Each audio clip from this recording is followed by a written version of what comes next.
gentlemen. This is Friday, December 21st, 2012. You're listening to the Hagmann and Hagmann Report live. We are joined with Marinka Peshman, I think. About 5 minutes ago, the power on our whole neighborhood went out as we are under a snowstorm right now. We have no computers. We are in the dark. I'm on my cell phone in the studio. My father's calling in with a cell phone, joining us shortly. Hopefully, these cell phones will stay connected and last throughout the show. And we are unable to monitor the studio or chat. And we apologize for the inconvenience. Hopefully, it will only be temporary, but we thank you all for joining us. Marinka Peshman, our special guest. Ms. Peshman, are you with us? Hello? I don't even know if I'm on the air. Well, you're on there. Okay, I'm on the air. All right, Troy, can you hear me? All right. Okay, thank you, Troy. Is our guest with us?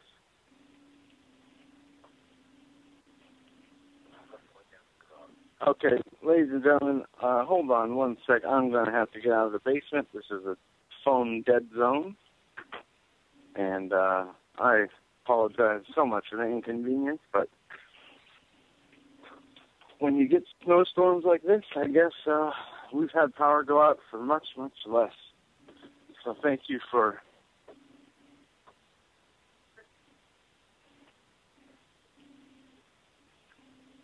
I'm sorry, Troy. The guest is what? Yeah, did she hang up? Oh, okay, yeah. If you could definitely give her a call. She is expecting it.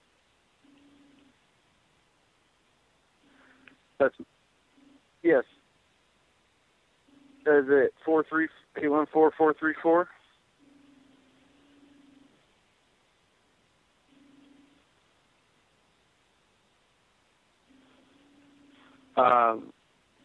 Okay, the only 814 number area code calling is me. So, yeah, if you can call Miss Peshman back and try to get her on. And folks, we once again apologize for this. We are literally in the dark with our flashlights and our cell phones. And hold on, the number to call in is 661-244-9839. I'm giving that out to my father. He cannot remember, obviously. 611-244-9839 I'm sorry, 661-244-9839. And folks, today is the Mayan calendar end day of December 21st that has been hyped for years now, and it's been hyped as the end of the world and the end of an age, and apparently it is the end of our power here temporarily. But no, thank the Lord, nothing crazy happened today, and everybody is alive. We also want to wish a happy birthday to Pastor Paul Begley. As Hello? Today is his birthday. Ms. Peshman, this is Joe Hagmann on the Hagmann and Hagmann Report. How are you? Oh, I'm good, Joe. I just heard that you have no power. No, our power went out about 2 or 3 minutes before the show. And I'm sitting here in our office with a cell phone and a flashlight, along with my father. And I'm going to bring him on here. Well, Ms. Peshman, it's a pleasure to have you on, and I'm sorry that we're having these difficulties while you're on the air. No, thank you for having me, and I'm sorry that you're having these difficulties. So today was the end of the world, right? So, but we're still here. Yeah, we are. I know you are coming on to talk about a number of things, one being your new book. If you don't mind, while we are getting set up here in the dark, if you would go on and explain your new book, what it is about, and where people can find it. Okay, so the book is called Following Orders. It's the death of Vince Foster, Clinton White House lawyer. And for people who may not remember, Vince Foster, he was found dead. It was July 20th, 1993, of a self-inflicted gunshot wound to the head in Fort Marcy Park. And he was a childhood friend of Bill Clinton and Hillary Clinton's best friend and closest confidant.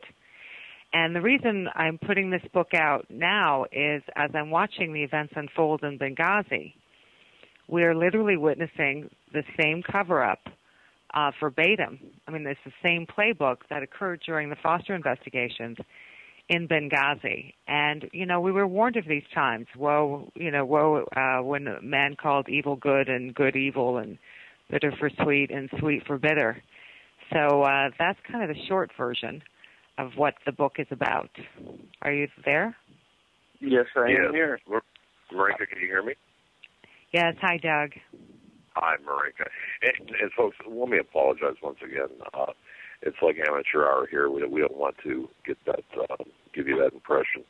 Where our studio is located, which is adjacent to our office, which is actually in the lower level of the building, is not conducive to cell phone usage. So if we do fade in and out, please forgive us for that. But Marika, I apologize for the improper introduction.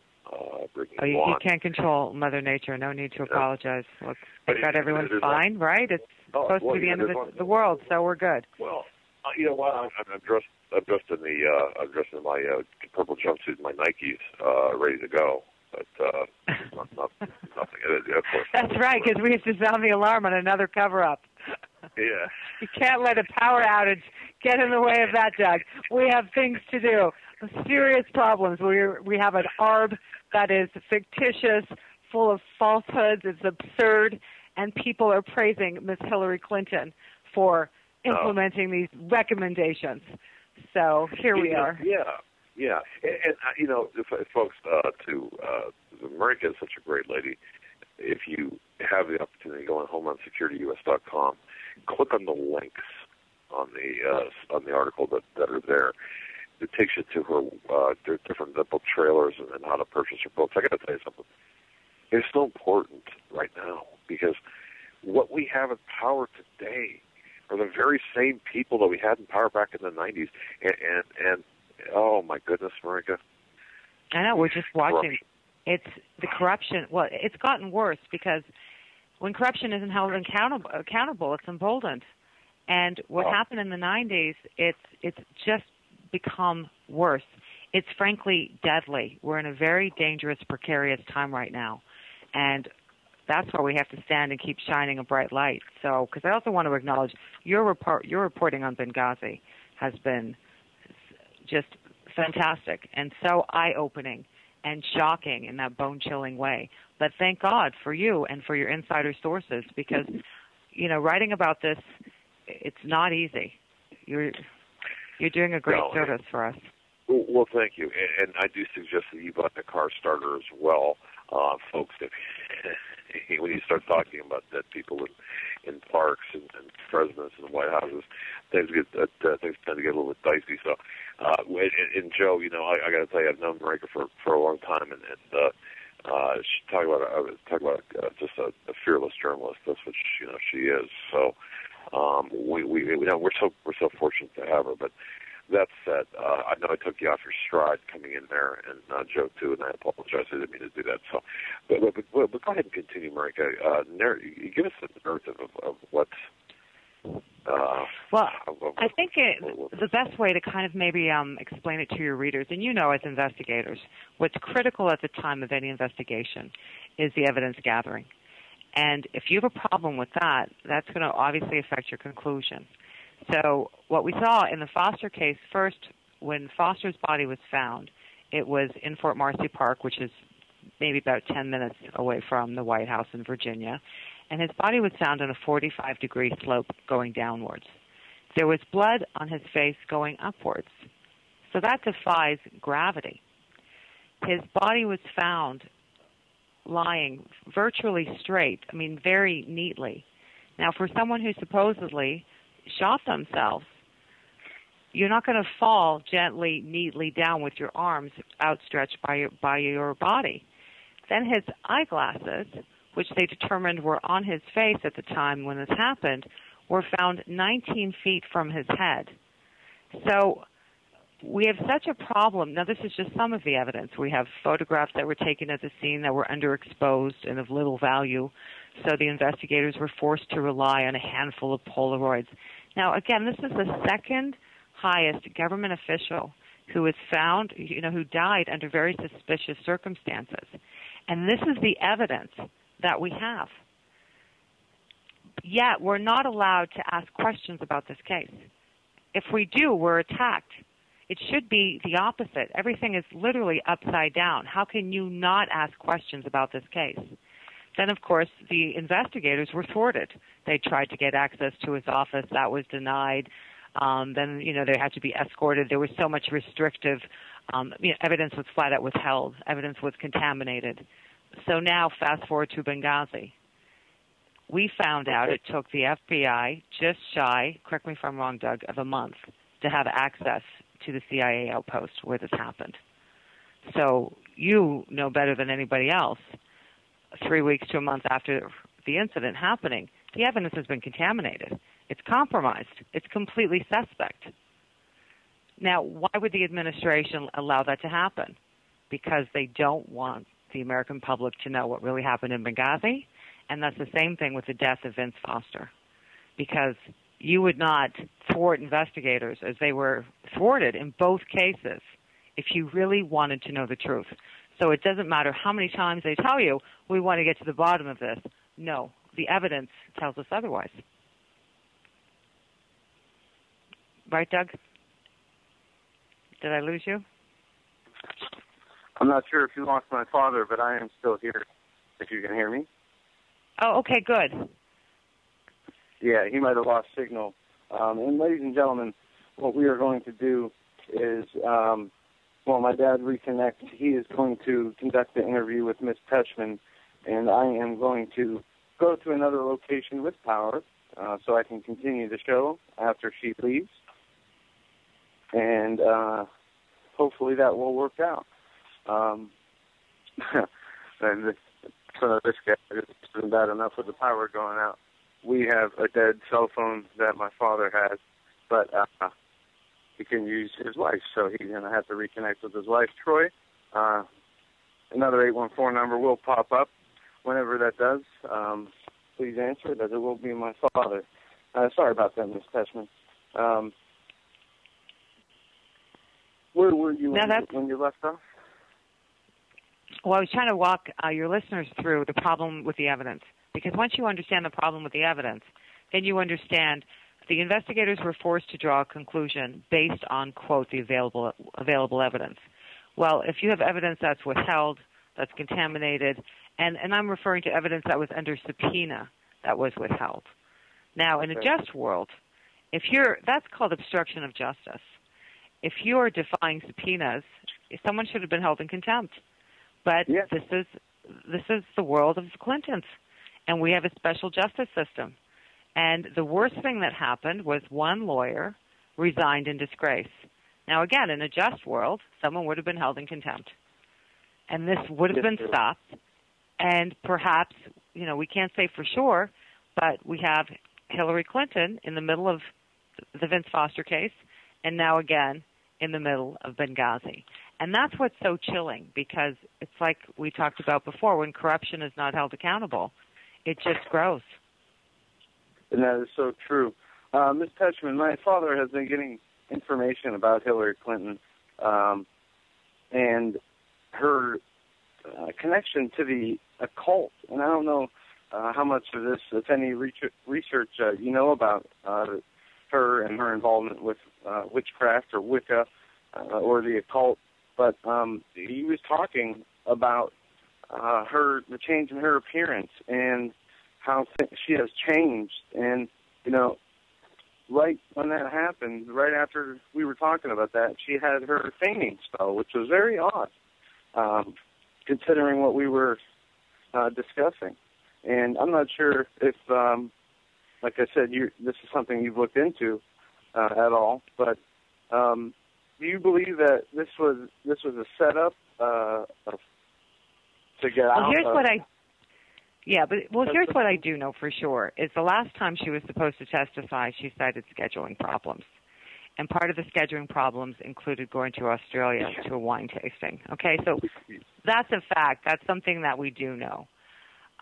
Whether she came down with a bug and wasn't feeling well, look, that can happen to anybody. But here's your problem. You're dealing with Hillary Clinton. And this is the same person who claimed she dodged sniper fire in Bosnia when she was running for president. Not once, twice, repeatedly, happily. And she would have been saying that again to this day if it weren't videotapes that exposed that lie. This is the same person who was repeatedly found during all the Clinton investigations, and I write about this in the first book that I did, The Whistleblower. Following Orders is a sequel to The Whistleblower. But she was constantly found to be factually incorrect. So for you or I, that would mean perjury. So unfortunately, you'd like to believe her, and if she's truly not feeling well, I hope she gets better soon. But it's very hard to take what she says at face value now. And so for me, that's why it's so interesting, because it's almost like being in a parallel universe, right? You're watching her on TV and people, you know, Madam Secretary, and then, but you know the real Hillary. And yet so many people are deceived. It's very, very disturbing, because how many more times does she need to lie in your face and you make for people to say, hey, I'm sorry? Yeah, you know, you make the connection there of the false reporting of her being shot at when she was getting off the plane. Also, her dodging a testimony this time at the Benghazi scandal, which is a huge scandal. So much information has come out now regarding Benghazi that has been, you know, very contradictory to the official stories, plural, that have been put out there by the government. Well, see, this is what's so disturbing, because my belief, and correct me if I'm wrong, but we're not supposed to find out what Ambassador Christopher Stevens was really doing in Benghazi. And that is the same thing with Vince Foster. Because Vince Foster, although he was technically a White House lawyer, he did not serve the American people. His job was to serve the first family, Bill and Hillary Clinton. And for those who may not remember, they were literally dodging indictments. Shortly after he died, there were several people in their world who were indicted. I mean, his job was to keep them handcuff-free. And that, of course, is something we're not allowed to talk about, because the Clintons blamed his death in part on the Wall Street Journal. Just like Hillary Clinton came out and blamed Benghazi on a YouTube video. I mean, we are literally watching the same movie. The only question that remains today is, will she finally be held accountable, or are they going to get away with another cover-up? Yeah, there's so many cover-ups, not even transcending presidential presidents. And, you know, when you go into what's not true about the 9/11 official story, there is a repeating trend, which is the cover-up by governments of important information from the Osama bin Laden killing to 9/11 to Oklahoma City. The history is there, and this is just another example of the status quo of the cover-ups that Washington engages in. Yeah, but what is the solution? I believe we have to keep shining a light on it. No, I agree. That is the only solution. And you, for doing what you do, are really a beacon of light, you know, because we need people to speak out and stand up to these tyrannical, oppressive people. And that's the only way that this can be turned around, if at all, is by people standing up and speaking out. And not, unfortunately, that is not an American characteristic anymore. And it is but I will when people do. But I do have to say, we're actually in good company, because there are plenty of people that I've met over the years who have really tried to sound the alarm. And I can't tell you how difficult it is. I mean, just trying to find a publisher for my book, it was some of them wouldn't even read it, just based on the subject matter. So how can you pass on something or say it's, not any good if you don't even read it? What we're up against is so fierce, and it's coming from so many directions. So if you don't have, the government blocking you, then you have the, whether it's traditional publishing houses, the mainstream press. It's very, very difficult. And thank God for shows like yours and Canada Free Press. I mean, Judy never hesitates to publish any of this reporting. Never. If we had more editors like Judy, we'd have a much more transparent world. Definitely. Absolutely. Yeah, she's great. Canada Free Press is amazing. And I think Glenn Beck said it best that Canada Free Press does a better job of reporting the news happening in America than, 95 to 99% of the news organizations in America. I have to agree, because from my vantage point, part of the problem is it's very personality driven. It's not about the work. I'm constantly watching these soap operas. So and so said this, and so said that. And even in Benghazi, I don't know if you saw this. There was a Republican congressman from Utah, Jason Chavez. Forgive me, I'm slaughtering his name. But he had made a statement that the State Department was withholding information. He wanted to interview some of the survivors of Benghazi, but they wouldn't provide the names. And this, of course, got all picked up, and, everyone went wild. Well, then we find out in a later interview that he hadn't subpoenaed the information. And I'm thinking to myself, are you kidding me? How can you even – don't you know how they operate? You don't ask them nicely for information and expect them to give it to you. Are you serious? Because people think they have more authority.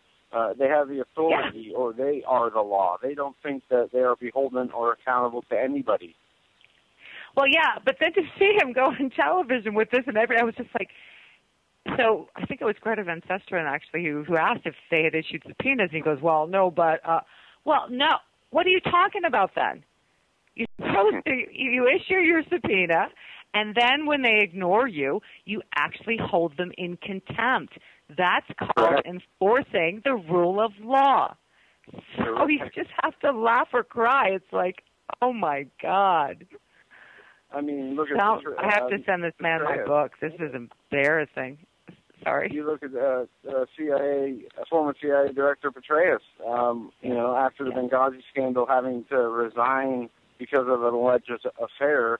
All of a sudden, all the knowledge he holds on the matter secretly can no longer be talked about, or he can't testify because he's no longer the director, which was a bunch of garbage, obviously, because he knew exactly what was going on. I mean, so much has come out on Benghazi. We now know that there was a lot of video feed of the whole situation as it happened.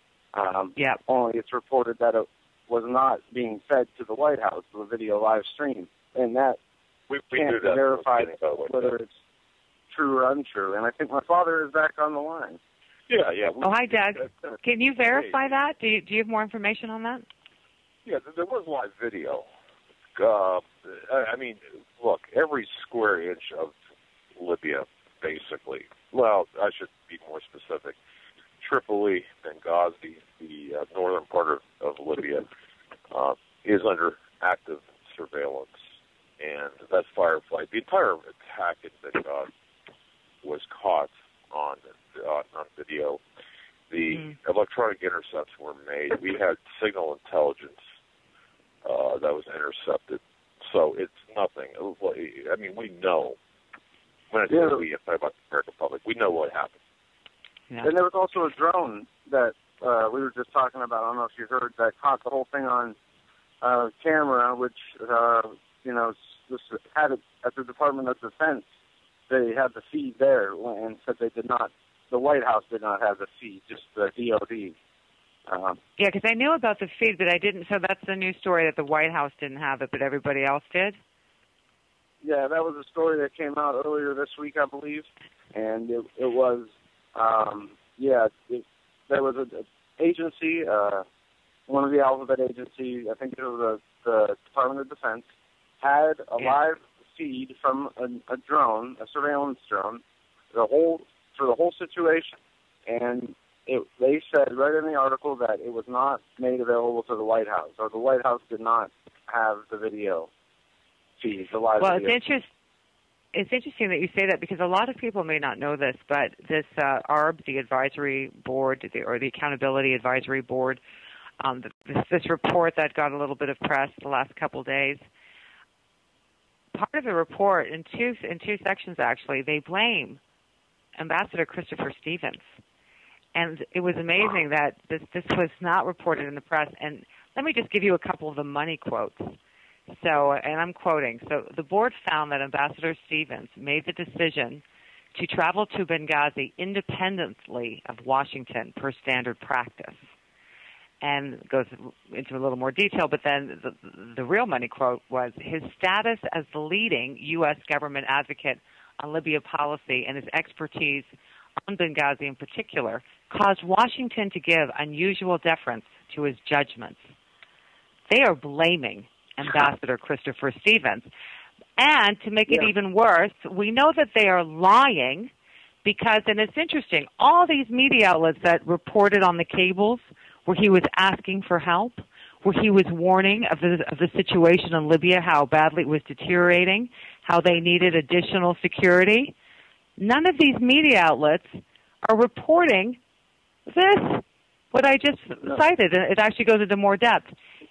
Right. It is so, it's mind-boggling, completely mind-boggling. Go ahead, Joe. I was just going to ask if she saw the new U.S. Army manual that is going to be released that says, do not criticize the Taliban or the raping of women or Islam, basically Islam. Do not criticize Islam. Yes, you know what I'm going to do? There's a lot of people, when you hear whistleblower protection, that sounds good. But if you recall, it wasn't even that long ago, maybe a few weeks ago or a month ago, when President Obama, it was another executive order. It sounded great, whistleblower protection for intelligence agencies. Well, let me tell you what happens for people in the military if you sound the alarm. You are shut down. You are told to shut up and to follow orders. And this is what the duplicity is with this whistleblower executive order, because it sounds good, but essentially what it's telling people in the agencies is you can blow the whistle within the agency. You can't go public.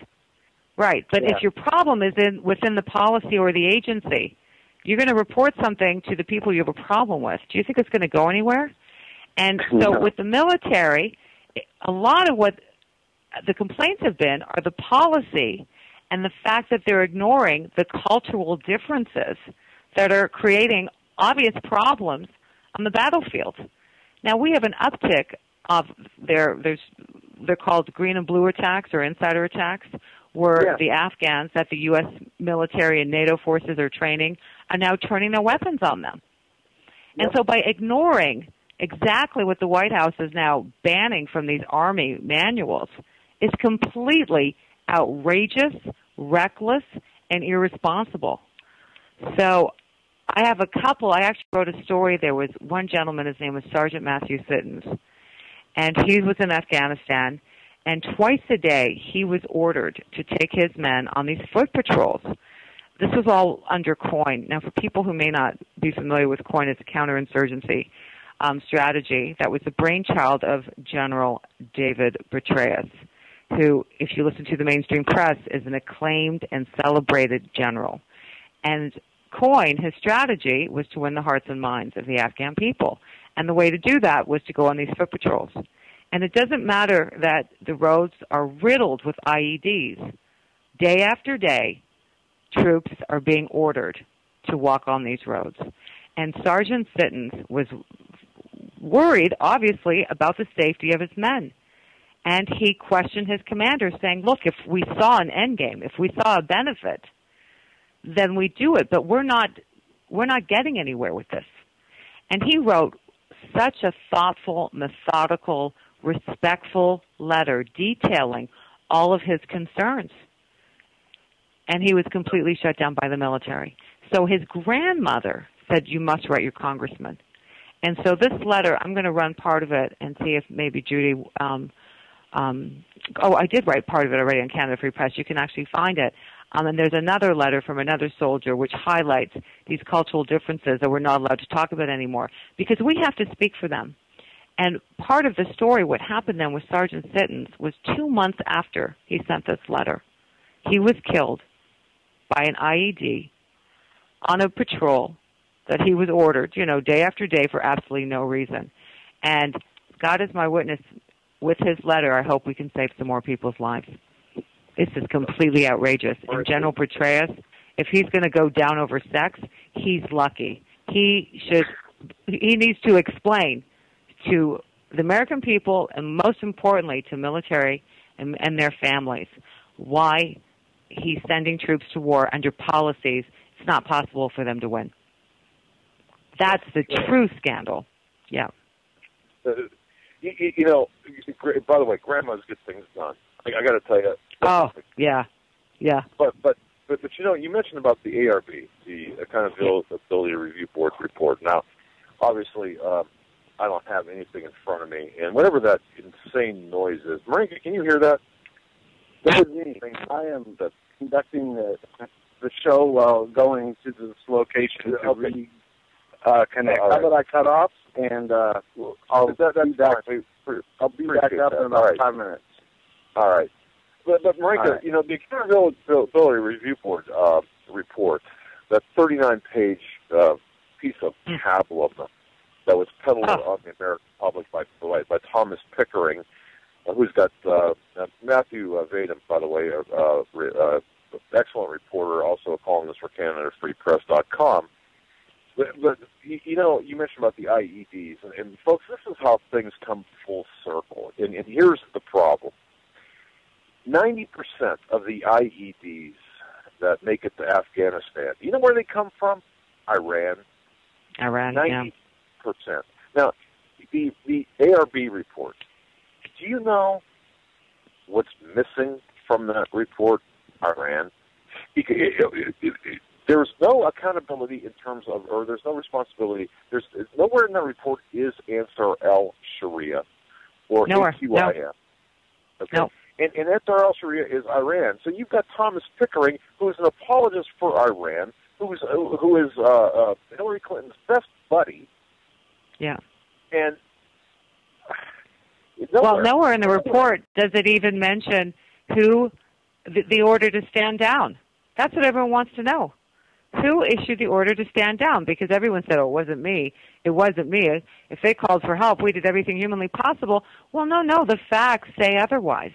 That's not in the report. What is in the report is everybody is to blame except Hillary Clinton, Leon Panetta, President Obama, Valerie Jarrett, David Petraeus.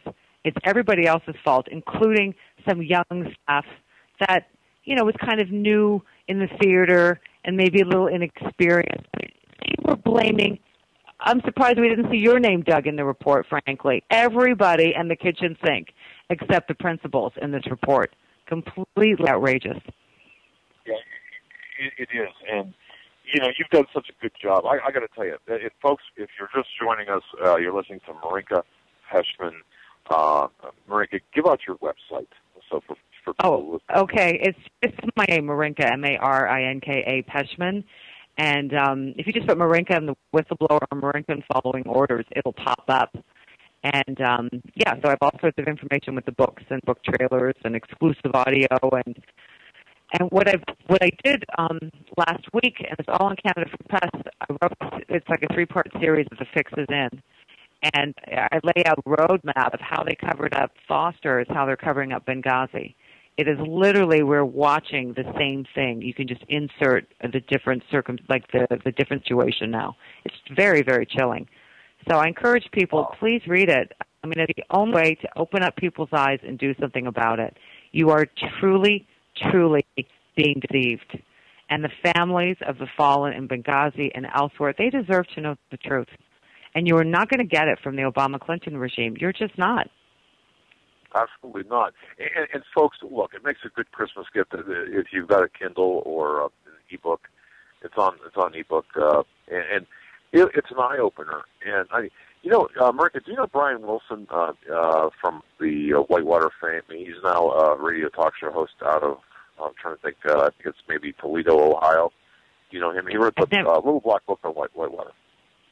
Oh, I read that years ago. Yeah, I've never met him personally, but yeah, I'm familiar with who you're referring to. Okay, he knows you, and I got to tell you, the overlap. And we had done a show not too long ago, and we had talked about your findings in the whistleblower versus where we're at today. And I think this was right after Benghazi was people really learned about Benghazi. And he said, in Marika's book, The Whistleblower, you know that there are names in that book that are still in play today that are going to factor into the Benghazi cover-up. Yeah. And he was right on the money. He spent years researching and investigating the Whitewater incident. And so what we're seeing is a replay of the 1990s. Literally. Yes, yeah. Yes, exactly. Yeah, we have a couple new characters, President Obama and Valerie Jarrett, but otherwise it's the same players. Leon Panetta, he was in the Clinton administration. He was Monica Lewinsky's boss. People forget that. They covered Hillary and Leon Panetta, turned the entire country upside down over sex in the Oval Office. And we're supposed to take them at face value about anything? And then what's even more outrageous is when people in the mainstream press are upset if we question them. How can you not question them? That's the outrage. But no, Brian is 110% right. That's why it's so disturbing, because it's the same people, same ideology, same playbook. Yeah. But now we have more dead people. Well, 4 dead Americans, we have 40,000 plus dead Syrians. Exactly. Well, that's why I said more. Yeah, it's not just Americans. I mean, we have Mexicans who are dead because in Fast and Furious. Yes, which is infuriating, by the way. Yeah, and no one is being held accountable. We have a 39-page, and by the way, this 39-page ARB report. How they do this, how the government does this is they'll toss out a report like this. It's unclassified. Then they go into these classified meetings with various senators, who, by the way, are not read into the program. So they really have. They don't know what questions to really ask. I was just going to say they don't know the right questions. You're absolutely right, because remember with the whole Iraq war, the members of Congress who didn't know the difference between Sunni and Shiite. Do you think it's gotten better since then? No, of course not.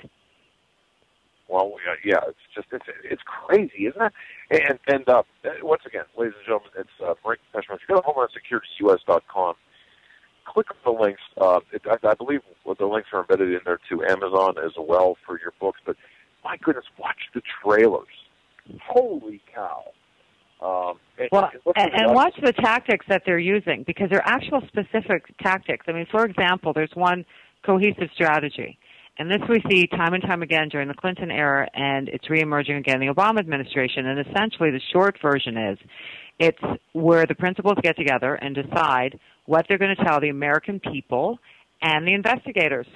The official story. Sometimes it's referred to as the narrative, the talking points. So, and Hillary actually has been quoted using the term cohesive strategy. So this is not something out of thin air. And so here, like in the Foster case, the initial cohesive strategy was found dead, suicide, Fort Marcy Park, nobody saw it coming, it will always be a mystery. Now that fell apart when people said, what do you mean no one saw it coming? So they had to revise the cohesive strategy to, he was very depressed and his work had decreased noticeably. Now in the Benghazi case, the cohesive strategy was the YouTube video and the spontaneous protest. And we saw it come out of, President Obama, Hillary Clinton, Susan Rice, David Petraeus. Now, there's no mention of the YouTube video in the ARB, I might add, too, right? You would think if you're really doing a thorough investigation, you might explain how they were so wrong about this. But that doesn't appear either in this 39-page report. It is completely outrageous. Now, in this case, when that story fell apart, they had to readjust the cohesive strategy again. So you remember they were fumbling initially, and then they tried to cling on to the word President Obama said, terror. I said terror. Yeah. So what are you attacking me? It was like, my God, what are we watching before our very eyes? So now they're just ignoring it. And here's the new cohesive strategy. Secretary Senator Clinton is implementing all the recommendations. She's such a great leader. And no one's paying attention to the fallen Americans. No one's paying attention to what were they really doing there. You know, that's so important. And Marinka, I've seen stories about these outrageous. I mean, you talk about conspiracy theories, okay? And I'm going to clear this up, folks. There was no plot to kidnap Stevens. Obama was not, wringing his hands behind the Oval or behind the desk in the Oval Office to kidnap Stevens and rescue him, to make him look like a hero. Did not involve the blind sheik. Those were floated. Actually, those were floated out by people within the Obama camp itself. Oh yeah, they like to do that. Yeah, that's a great tactic of theirs. I know. Yeah, it's a distraction. Exactly, and you've got ultra right conservatives in search of the truth that grab onto that because that makes sense, but you can't control. You can't. There's no way you could control any of that. You're dealing with bad guys, different bad guys, and worse bad guys, and good bad guys. Yeah, but another reason why they do it is to discredit the people that jump on the stories. Because when the story falls apart, it's like you ran with a story, and it was wrong, and you're a bad journalist, and you're a joke of a media outlet. And the same thing happened. You remember it made all this big news after Benghazi. There was this big feud between Hillary and Obama, and Bill Clinton had put together this legal team, and he was advising her to leave, and we had all this boo-rah-rah and all this drama. And I had just done a quick post on my website saying, don't buy it. It's not true. That's ridiculous. Hillary's not taking the fall. Forget it. Total waste of time. I don't even know how many days of a news cycle that story ate up. And, of course, it turned out to be ridiculous. But that doesn't mean there wasn't someone in the Clinton camp that leaked it out. If someone's leaking to you from the Clinton camp, it's for a good reason. Exactly. They're using you. They are using you. Yeah. And I know they tried to do it with me. So I know the playbook. So do you, Doug. You just go, wow, because you watch this. Meanwhile, important news gets buried and the soap opera gets covered. Oh, God, help us. Well, and folks, Marinka was in the, you talk about an investigative journalist. I want to tell you something. You're listening to a star investigative journalist. Woodward and Bernstein together, if they were transgendered and, changed into a female, would have nothing on Marinka. No, I'm serious. Listen. Because, when you wrote The Whistleblower, and I know we're jumping back and forth here, but when you wrote The Whistleblower, you spent a lot of time with... Yeah. Linda Tripp, yeah. Thank you, Linda Tripp. I was tripping over the name. Linda Tripp. Yeah. And you were right in the thick of things. And people tried to misdirect you, didn't they? Oh, my gosh, all the time. But I also, just because she said something to me, didn't mean it was true. I had to source it and triple source it, in part because at the time when I was dealing with Linda, she was facing criminal jeopardy. You could not take the risk of putting something out. If you're coming out with a story and you're facing criminal jeopardy, that story can put you in jail or it can exonerate you. So you must make sure your facts have to be 110% correct. And so that's why you see in all my books all these footnotes. The Whistleblower has over 400, and Following Orders has over 300, because I don't just second source, I triple source, as often as I can, because the way this crew operates, you have to. You just have to. But, they purposely, they use the media, they leak out things. Oh, my God, especially during the Clinton White House. Sidney Blumenthal was notorious for that. He used to work within the press. For those who may not remember him, he was the chief of staff at one point in the Clinton White House. And he was essentially the conduit to the media. And he would leak things. And initially, sometimes you go, wow, I have this extraordinary access, and this is really wonderful, and my editor is going to be very pleased with me. And so many of these leaks were just flat out wild goose chases. Wow. So, yeah. Oh, yeah. Okay, yeah. And well, it's what you just described.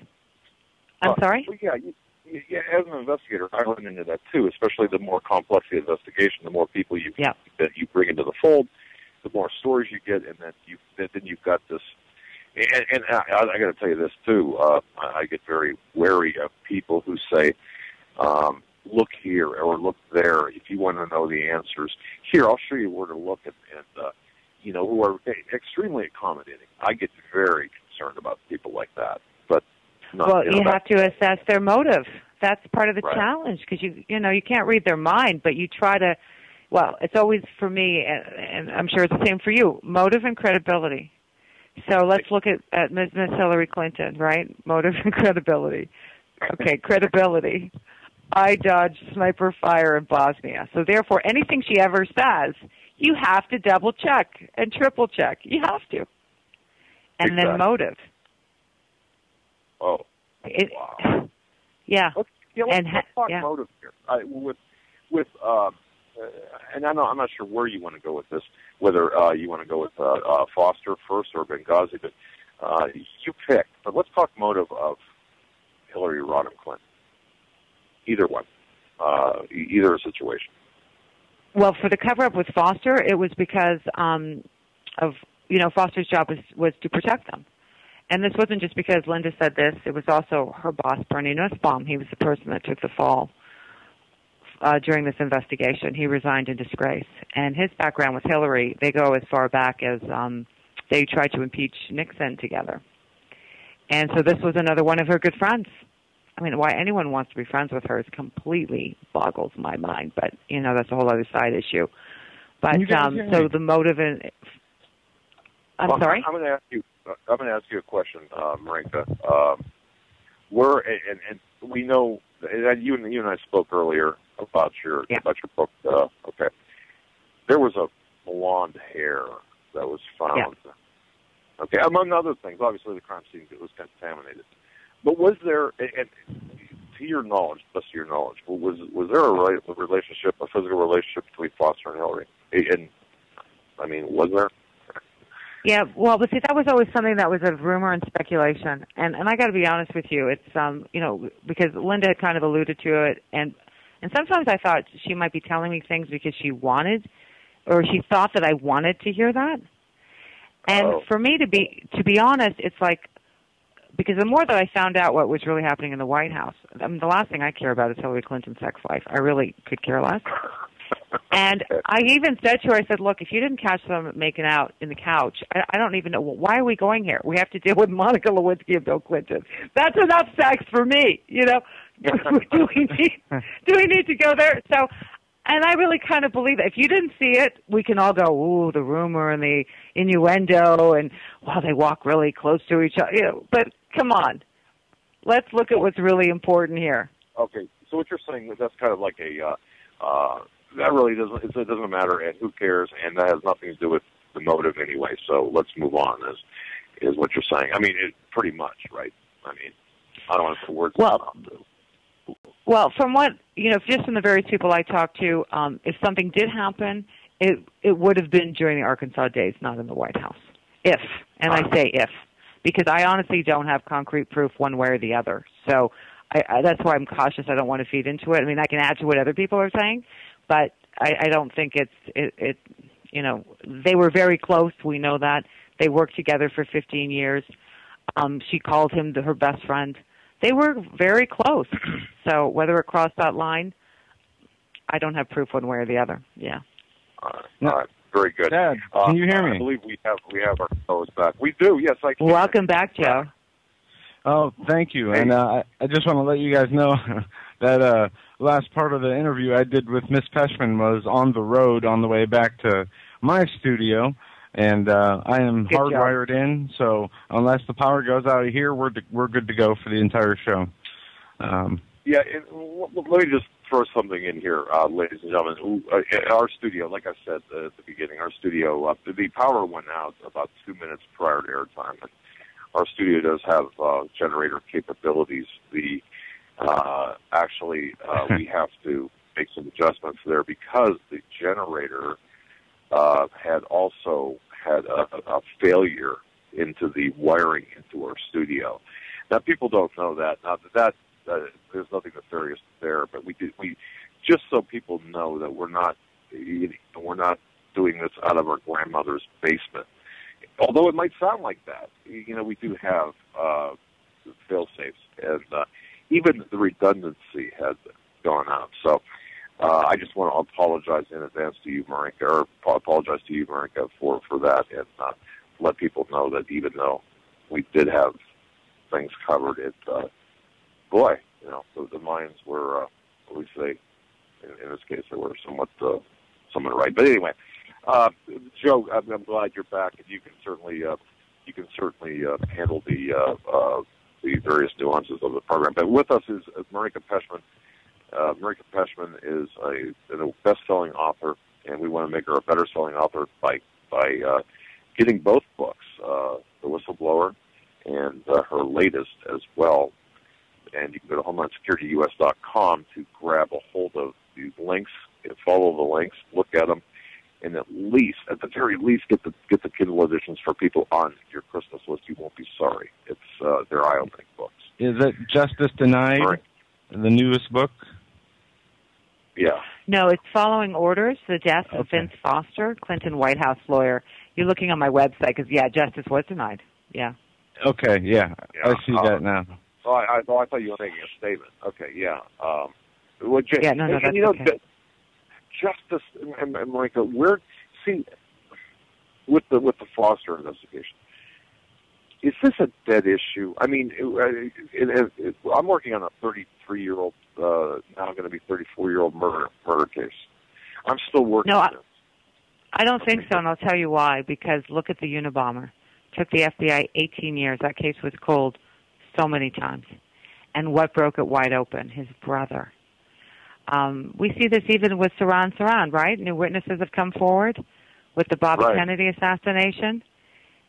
So I have to hope and believe, look, the wheels of justice may grind slowly, but they do grind.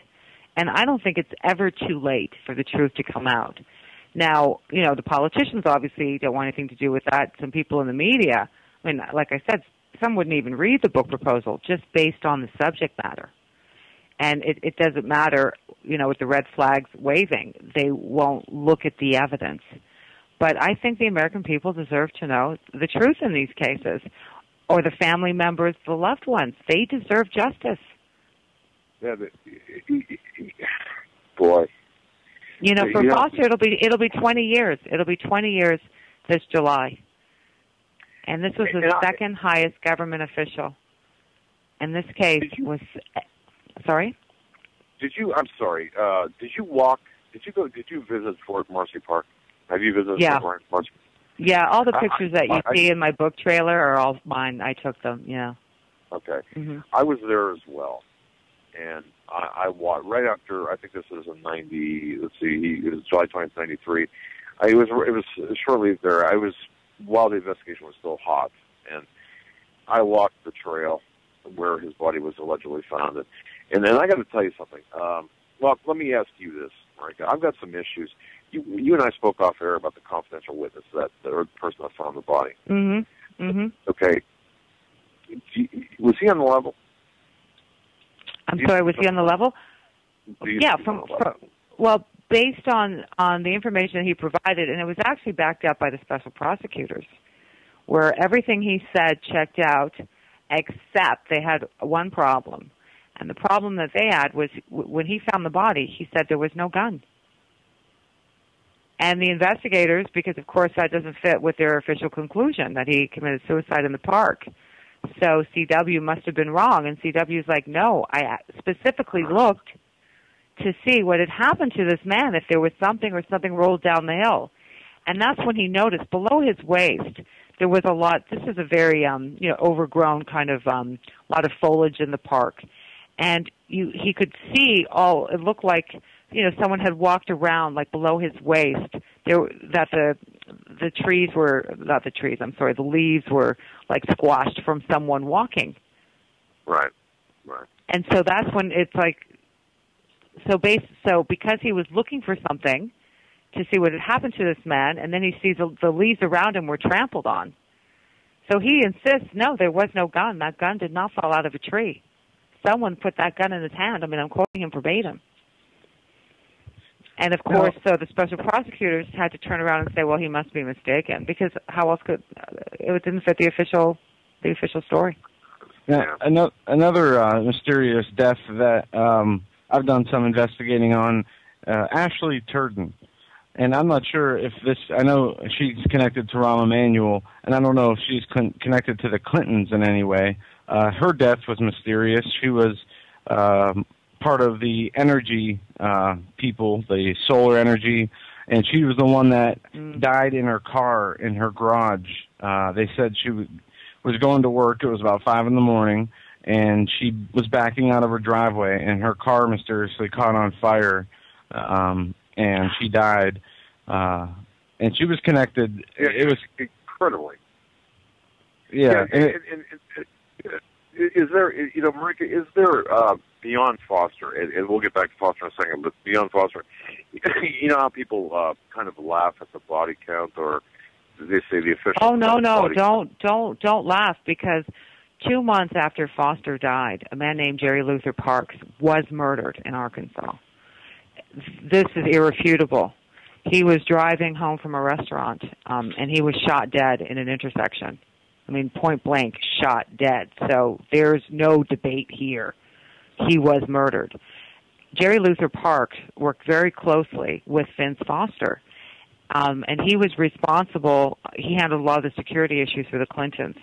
If memory serves me correct, at least 10 years, and was so close to Foster and the Clintons that he handled the security detail for the 1992 presidential campaign, the Clinton-Gore campaign.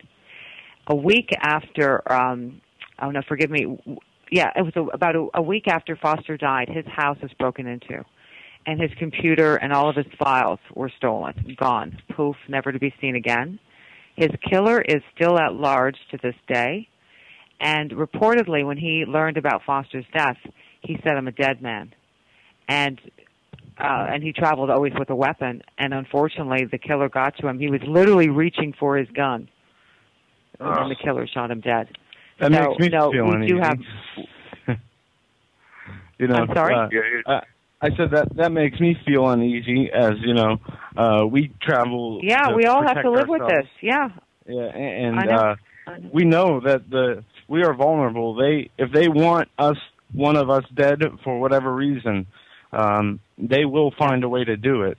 That's how determined they are, and it is. I know. I wish I could say you're crazy. You're not. It's. There's too many dead people. Yeah. Yeah. If I could get Marika. Go ahead, Dad. Go ahead, Joe. No, that's all right. Go ahead. I just wanted to ask about her take on this Connecticut school shooting. I know it's off topic here, but the gun control issue and this shooting, I mean, from the Colorado shooting to the Connecticut shooting, there are what we're seeing with the Clinton and the Benghazi situation, the official story changing, witnesses' statements differing from actual facts. Yeah, I saw that there were other witnesses apparently saw more than one shooter. I know, it's very disturbing. I wish I had the answers. I'm following it like you are, and my hair stands up. Yeah. I mean, we're actually hearing the witnesses saying that there was more than one shooter. Yeah. Right. And their statements are being buried. So the family deserves to know what really happened. The police scanner on that night even proves there were more than one person involved, and it's just a shame that more people aren't aware or willing to look at other information to get to the truth. Well, Joe and Marika, in a way, that's kind of not necessarily off topic, because we know that the Clinton so-called assault weapons man was big, and of course, the exploitation of this crisis. So it does go to the local. Well, a cover-up is always for a greater purpose, right? The ends justify the means. So we've seen this with Oklahoma City bombing, right? They couldn't address the possibility that there was a Middle Eastern connection, even though Jana Davis's book just blows the lid off that. But no, we're not allowed to talk about this, of course, because that didn't fit with their politics. Exactly. And now I agree with you, Doug. We're seeing this again here, and I honestly, I wish I had some inside information. I'm listening and watching the evidence being gathered too, and it's like we're not getting the full story. Right. And the only those conclusion, families deserve the truth.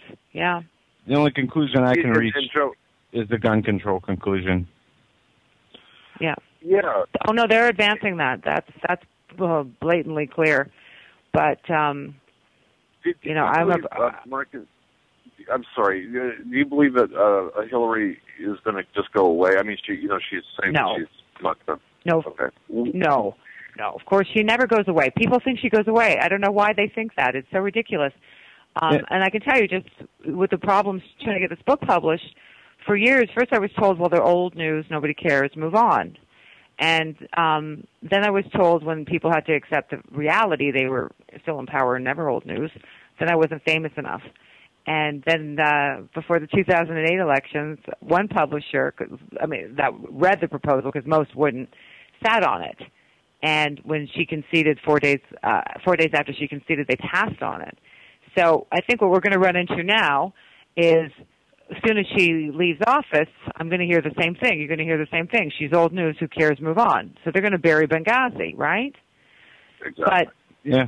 Hillary, my guess is she's going to write, like whenever she got into trouble during the Clinton era, she'd come out with another kid's book or, Christmas at the White House, something nice and fluffy. We're going to see probably, recipes from around the world, healthy cooking for kids for my world travel, some fluff book. And then she'll be like a special envoy. She's not going to go anywhere. She has set the wheels in motion for so many of these policies. They share the same ideology. You think she's just going to go sit back? That's ridiculous. No, I don't think she's going anywhere. And I also think they'll call upon her because remember, how soon people forget. It wasn't that long ago with the conflict that was between Hamas and Israel, and all of a sudden Hillary shows up for her photo op diplomacy. That's what I call it, photo op diplomacy, for the ceasefire. Remember that? That wasn't that long ago. So my guess is when things get, things are on fire, we see that. She'll be called upon, just like Bill Clinton was called upon with the issue in North Korea. The journalists, remember the people that were abducted, and Lisa Ling's sister, and forgive me, I'm blanking on the other. And Bill Clinton was called in to save the day. Yes. Remember that? Yeah. In North Korea?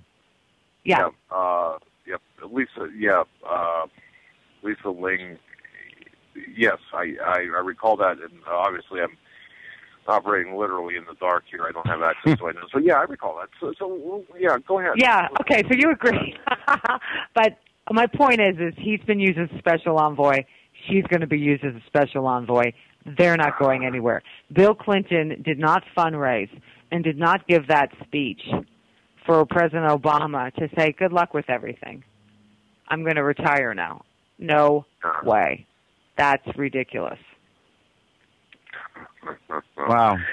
Folks, you're listening to Marinka Peshman. Marinka Peshman is the best-selling author of The Whistleblower and, of course, her latest book. Go to HomelandSecurityUS.com and click on the links there. I will add, before we lost power, I did notice that there will be an addition on that article with a link to yet another trailer. Marinka, I'm not sure which. I can't remember now which specific link. Oh, don't worry. I'll send it to you. Yeah, it's a quick summation. So okay, it sums up the story. Yeah. Yeah, ladies and gentlemen, really visit HomelandSecurityUS.com. Click on all of the links, and definitely for Christmas and for your own benefit, because all of this ties together. You've got to read her books, and they're easy reads. Not very much unlike, I should say, some of the books out there. This reads like a spy novel. I insert areas, but the latest one. Now I feel bad because we neither one of us really gave you a fair shake at the early part of the program. No, that's okay. We had circumstances, so don't even worry about it. But yeah, if you like true crime, I think people will enjoy this book because it really is. It's more like a true. It's not even political. People try to politicize it. No, just stick with the evidence, and I think it's more of a true crime read, personally. Wow. And if in the waning moments we have with you, and the AM stations that are picking us up certainly can play the PSAs for the break, but just in the waning moments we have with you, what do you give us a couple of nuggets, a couple of teasers from the Foster, from your latest book, if you can, some things that the people that people might not know about that would surprise them. Can we? Well, I think they'll really be surprised at how botched the investigation was, because nobody really heard that. I mean, this case was obstructed from the get-go. Every which way the investigators, I mean, some people might say, well, the investigators were completely incompetent. Yes, you could make that argument, but you also have to look at it from their point of view. They were thwarted every turn they made. You have to ask yourself why. And, of course, now we're seeing that again in Benghazi. And so that's really, I mean, I think it's so critical for people they have a right to know what goes on in their White House. And they have a right to know what their elected and unelected officials are up to. And I hope that the book really lays that out, because some of the reaction, and for me, I love it when I get reader mail, because I can't tell anymore. I don't know if you have the same problem when you write stuff. It's like, is it any good? I honestly, you can't tell anymore. But when you get feedback, right, do you have this problem? So I love it when strangers say, you're like, oh, good, you know. But some of the reaction I've got, people are just furious because it's so disgusting. It's so despicable. They get angry when they see how their White House, how the rule of law has been, it's just a complete and utter mockery. And you know what? Good. You should be angry. This should not be going on in your White House, in your administration, period. So if this wakes up some people, then thank God I've done my job, because you've got to clean up Washington. You have to get lawful elected officials. I mean, this is completely outrageous, the way, I mean, they're not serving the American people. They're serving their own interests. And you know, Doug, more so than I do with the reporting you've been doing in Benghazi, their agenda is not in the best interest of America. And that's why we're seeing this is a massive cover-up. No one says that. What's happening in Benghazi is a massive, massive cover-up. You know, Marika and Joe, you can even, I mean, you and I have talked about this before.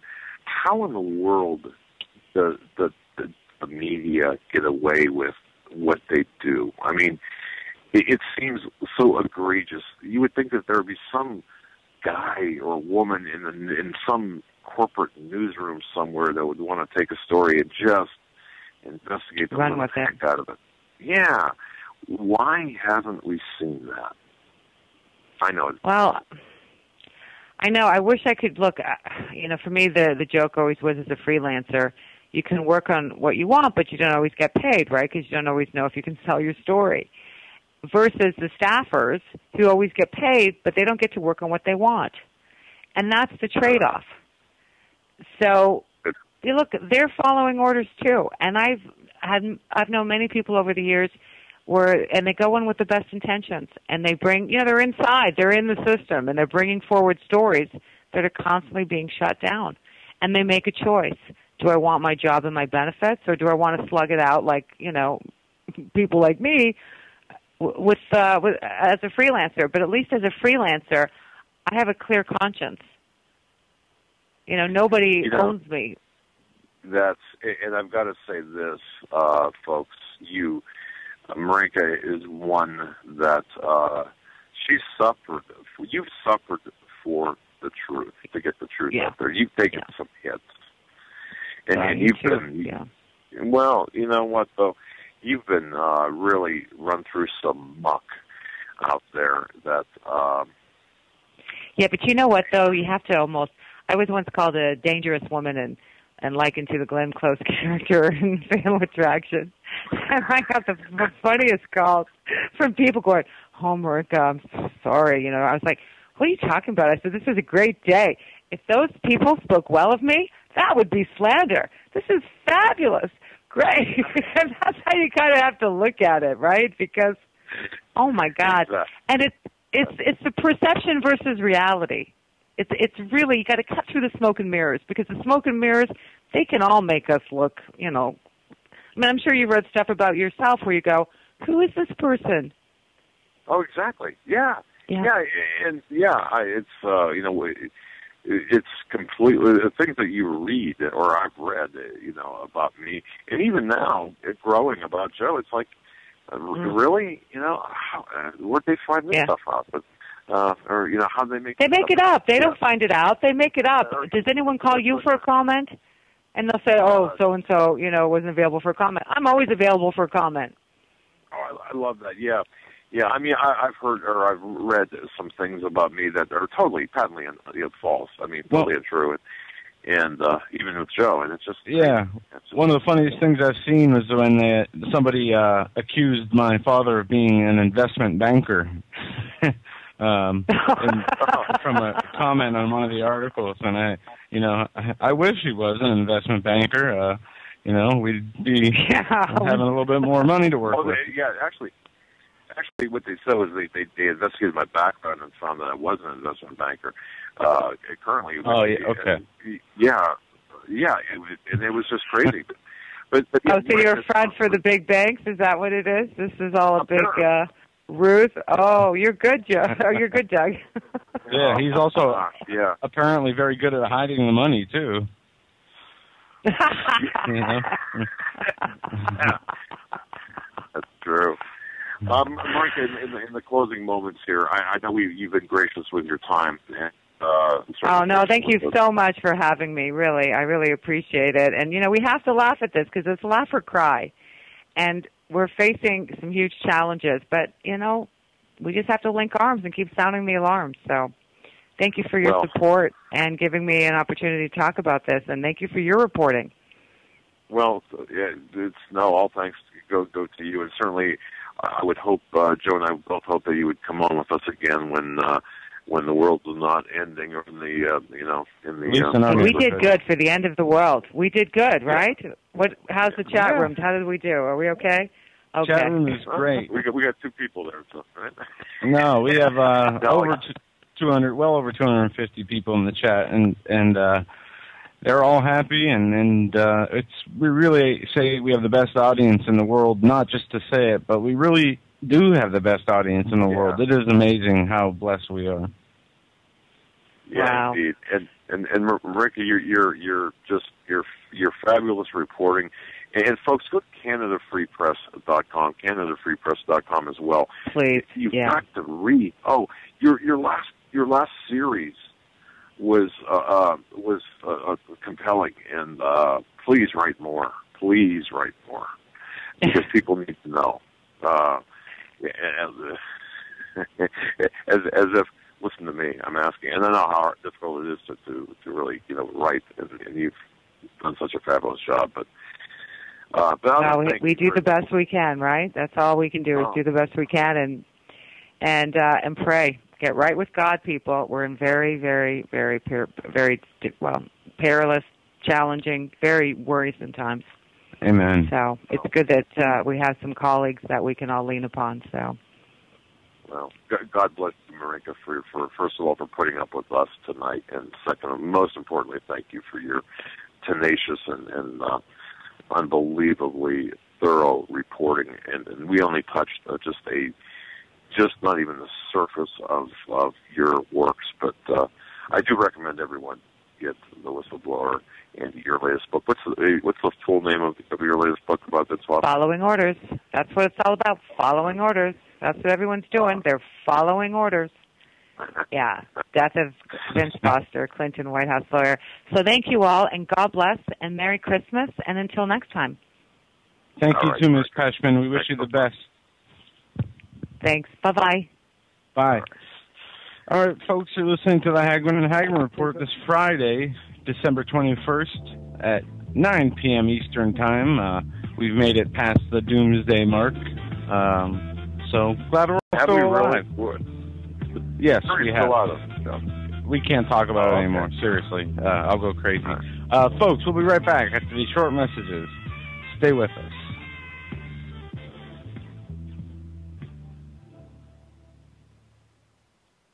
Survival of the fittest. In any and all situations, survival is your number one priority. That requires being tough and thinking smart. And the folks at Freeze Dry Guy are going to help you do just that. They have the long-range patrol ration entrees, what they call the Brick Pack. When you're in survival mode, it is absolutely the best item for your survival pack or bug-out bag. You can go farther, faster, and carry more food with the LRP cold weather ration entrees. Not only do these long-lasting, durable entrees help sustain you or your family through the harshest environment or situation, they are by far the most delicious of their kind. No contest. With a variety of tasty entrees, you can't beat the LRP Brick Packs. Let Freeze Dry Guy help you in your survival situations. Go to freezedryguy.com. That's freezedryguy.com. Or call 866-404-3663. That's 866-404-FOOD. Hi, folks. Doug Hagmann here. You might know me as the co-host from the Hagmann and Hagmann Report, or as a frequent guest on Coast to Coast AM with George Norrie. If you're like me, you're tired and confused over today's headlines. You just don't know where to turn for accurate, concise information about really what's going on, what's truly going on in today's society. If you don't know where to turn for accurate, well-researched, and properly vetted news, I've got a suggestion. In fact, it's a requirement. Bookmark Canada Free Press. That's CanadaFreePress.com on the Internet. It's just not for Canada. It's for news across the world. Judy McLeod, founding editor, has put together a vast array of talented writers like Kelly O'Connell, Daniel Greenfield, Dr. Eilida Johnson-Powell, a lot of guest columnists, very talented writers. Folks, that's Canada Free Press at CanadaFreePress.com. Now mobile friendly. Follow on Facebook, because without America, there is no free world. You better wake up fast and listen to this, America. The Obama campaign has launched attack squads disguised as truth teams dedicated to intimidating and silencing all political dissent carried over the Internet that criticizes the Marxist Obama. Truth squads specifically focused on covering up Obama's endless trail of lies, corruption, and subversion, and using the Gestapo power of our own government to police and censor the Internet and shut down websites that dare to carry the real truth about Obama's Marxist coup. Remember the names of these Gestapo-style agencies that work right there in your neighborhood. KeepingHisWord.com, KeepingGOPHonest.com, and AttackWatch.com.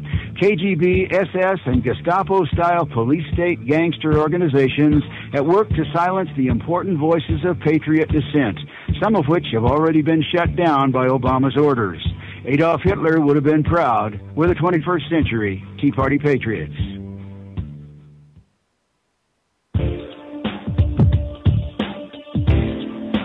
Hold on to your seat. The Hagmann and Hagmann flight is now taking off.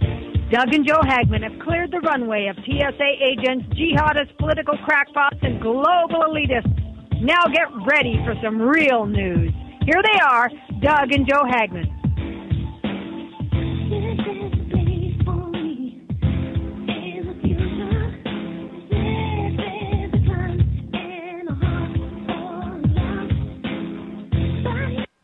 Welcome back, ladies and gentlemen, to hour number 2 of the Hagmann and Hagmann Report this Friday, December 21st, 2012. What a hectic first hour that was. I don't know if my father is still with me, as he is at the studio. We were both at the studio, and 2 minutes before the show, the power went out. Dad, are you there? Okay, he is not there. I told him that he could take the rest of the show off if he did not want to sit in the dark on the cell phone, and I know he didn't have a lot of juice left in the phone, so I think he will be gone for the night unless the power comes back on. No. We're hey Joe. Yes. Hey Joe.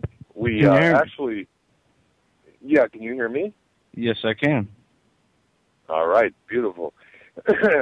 Folks, we were able to find out what the problem is with our backup power. We got it up. It's going to take me just a few minutes to reboot the system. So okay, why don't you do this? Why don't you go ahead, hang up, hook up the backup power system, and join us when you. Up and, yeah.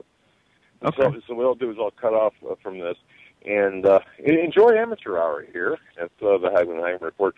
Actually, though, it was if I can say this before I cut off. One thing, I used to stomp and kick things and be really upset when things happen. But yes, you did. Isn't it interesting? Isn't it interesting though that when you could use something like this, because the thing that I failed to do was fully test the system, the redundancy of the system that we had. So isn't it interesting when things do happen? And they happen in a bad way, that you think you're prepared, but you're really not. So I would urge everyone, if you have, let's say, a generator or a backup power system, wherever you might live, and especially if you're prone to blackouts or brownouts or problems when it storms, make sure the system is operable, even though you think it might be. So that's just something that I learned from tonight. So, and I want to say this: we have at the studio, the power has been very fragile. I mean, we see the power go out in the summertime, for no reason for long periods of time. Sometimes when it rains, sometimes when it snows, and it's not that bad. It is something to do with the area that is up there, and I'm surprised it doesn't happen more often. There's an industrial park. Our studio is close to, not too far from this I shouldn't say industrial, but this office park that was once converted from industrial to office. And you would think that given the area that the utilities, and I never understood this, and folks, you might even help me out with this. It's almost 2013. Why are the utilities? Why haven't we buried the utilities or made them or hardened them in some fashion? How is it that, we'll say, a windstorm or I just don't understand that. You know what I mean, Joe? I mean, I don't know, but with that, look, I'm gonna cut off here, and I'll rejoin you here shortly. But thanks for your patience, ladies and gentlemen. Joe, go ahead. Yeah. All right. I want to thank once again Marinka Peshman for the first hour, hanging tough in there with us, going through our problems as well as our audience, as we literally got cut off just before the show starts. We have a lot to get into tonight. I think I want to start by doing this. I want to play a clip. Today we had President Obama respond to the petition that was put up on the whitehouse.gov about gun banning. It's a 2-minute and 48-second clip. We're going to go to this clip now. This is Obama's address to the people about the gun petition. Hi, everybody. We started We the People so that you could directly petition your government on the matters you care about the most, so that you could make your voice heard. And in the days since the heartbreaking tragedy in Newtown, Connecticut, hundreds of thousands of you from all 50 states have signed petitions asking us to take serious steps to address the epidemic of gun violence in this country. So I just wanted to take a minute today to respond and let you know we hear you. Now, like the majority of Americans, I believe that the Second Amendment guarantees an individual right to bear arms. We've got a strong tradition of gun ownership that's been handed down from generation to generation. And the fact is, most gun owners in America are responsible. They buy their guns legally, and they use them safely.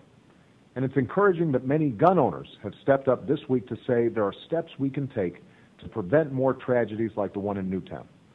Steps that both protect our rights and protect our kids. Here's what I think we should do. This week, I called on Congress to take up and pass common sense legislation that has the support of a majority of the American people, including banning the sale of military-style assault weapons and high-capacity ammunition clips, and making sure criminals can't take advantage of legal loopholes to get their hands on a gun. I also tasked the Vice President with leading an effort to come up with a comprehensive set of serious proposals to keep our children safe, including strengthening school safety, improving mental health care, and addressing a culture that too often glorifies guns and violence. I've asked for these proposals by January, and I will push for them early in the year. I will do everything in my power as president to advance these efforts, because if there's even one thing we can do as a country to protect our children, we have a responsibility to try. But as I said earlier this week, I can't do it alone. I need your help. If we're going to succeed, it's going to take a sustained effort from mothers and fathers, daughters and sons, law enforcement, and responsible gun owners, organizing, speaking up, calling their members of Congress as many times as it takes, standing up and saying enough on behalf of all our kids. That's how change happens, because of committed Americans who work to make it happen, because of you. You've started something, and now I'm asking you to keep at it. I'm asking for your help to make a real, meaningful difference in the lives of our communities and our country, and make sure the United States of America is a safer, stronger place for our children to learn and to grow. Thanks so much. And there you have it, Barack Obama declaring to Congress that he wants them to what? To bring gun legislation, common sense gun legislation. And after, or before he said common sense gun legislation, he stated the Second Amendment, the right for the people to bear arms, contradicting himself afterwards with those statements of common sense gun legislation. What part of shall not be infringed does Obama, his handlers, and the rest of these people not understand? I mean, our rights shall not be infringed to bear arms, regardless of a shooting in a movie theater, regardless of a shooting at a school. These are horrific incidents, but the same kind of killing can be done without guns. And we start banning our freedoms for the AKA, or parentheses, safety, peace and safety, as they say. And as the Bible says, when they say peace and safety, that's not what they mean. Run, because it is anything but peace and safety. I'm going to go to this next audio here, following along the lines here. I want to show you, let you guys hear what Al Jazeera is reporting on the Obama backing assault weapons ban. Then I'm going to go play an audio that you guys are going to like. It's by Mike Adams. It's a 8-minute long audio on gun control is genocide. But first, here's what Al Jazeera thinks. Funeral processions again filled the streets of Newtown, Connecticut. More hearses carrying the coffins of children to be buried after they were massacred in their classroom. Some of the children returned to school with a different view at the front door, police guiding them into class. Keep the kids safe and happy. That's all we're here for. But gun control advocates are sending the message to the rest of the country, you aren't safe and won't be unless gun laws change. You are not immune. Don't fool yourselves. When you are no longer safe to go to a church, go to a grocery store, go to the movies, or enter a school, there is something horribly wrong. That message and protests like this are putting pressure on the largest and most powerful gun rights lobby, the National Rifle Association, advocating the right to keep and bear arms, which has made its first comments in a statement saying the NRA is prepared to offer meaningful contributions to help make sure this never happens again. A rare hint at possible concessions from a group that consistently opposes gun control legislation. It comes as the owner of the company that made the gun used in the shooting says it's getting out of the gun business. Gun retailers across the country have pulled assault rifles off their shelves for the time being. Hollywood has postponed the premieres of 2 violent movies, and in Washington, the White House and Southern Congress are talking about reinstating a ban on some assault weapons, strengthening background checks, and possibly other rules. And there are other elements of gun legislation that he could support. Past laws have done nothing to get rid of existing guns. They just stopped the production of some new ones. The outstanding question remains, will this time, after this tragedy, be different? Patty Culhane, Al Jazeera, Washington.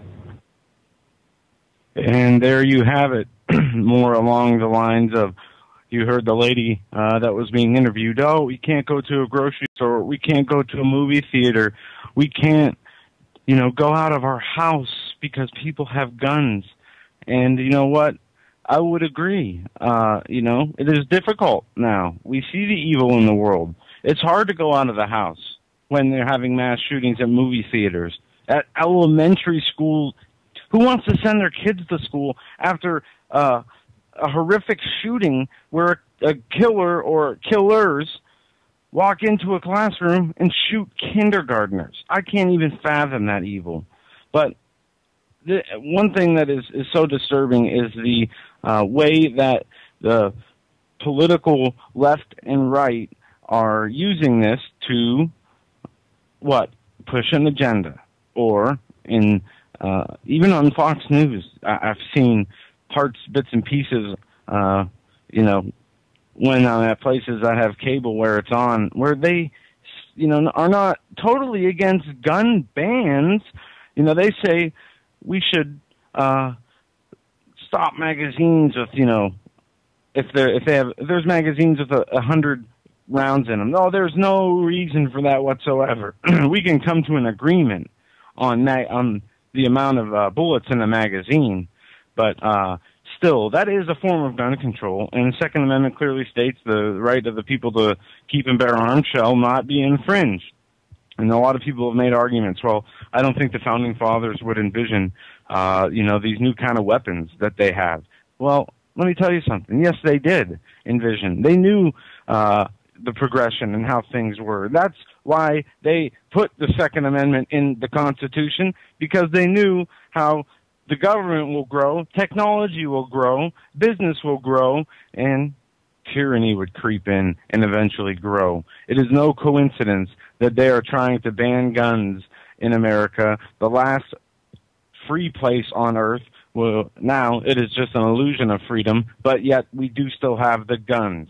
And as long as we do have the guns, we still have the power. And I'm not saying that because you have a gun, you have power. I am saying that because you have a gun, because the population is heavily armed, together we have the collective power for armies not to come into our cities to try to take over, because they know the people have the ability to fight back, and that the military or whoever is invading might not win. So until they can take the guns, they won't invade, because they know it might be a losing battle.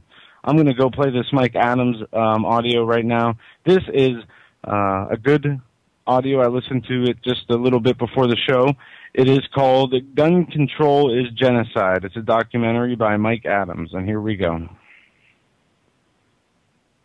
The gun restriction debate is itself a mind trick. Gun restriction laws are not actually gun restrictions on everyone.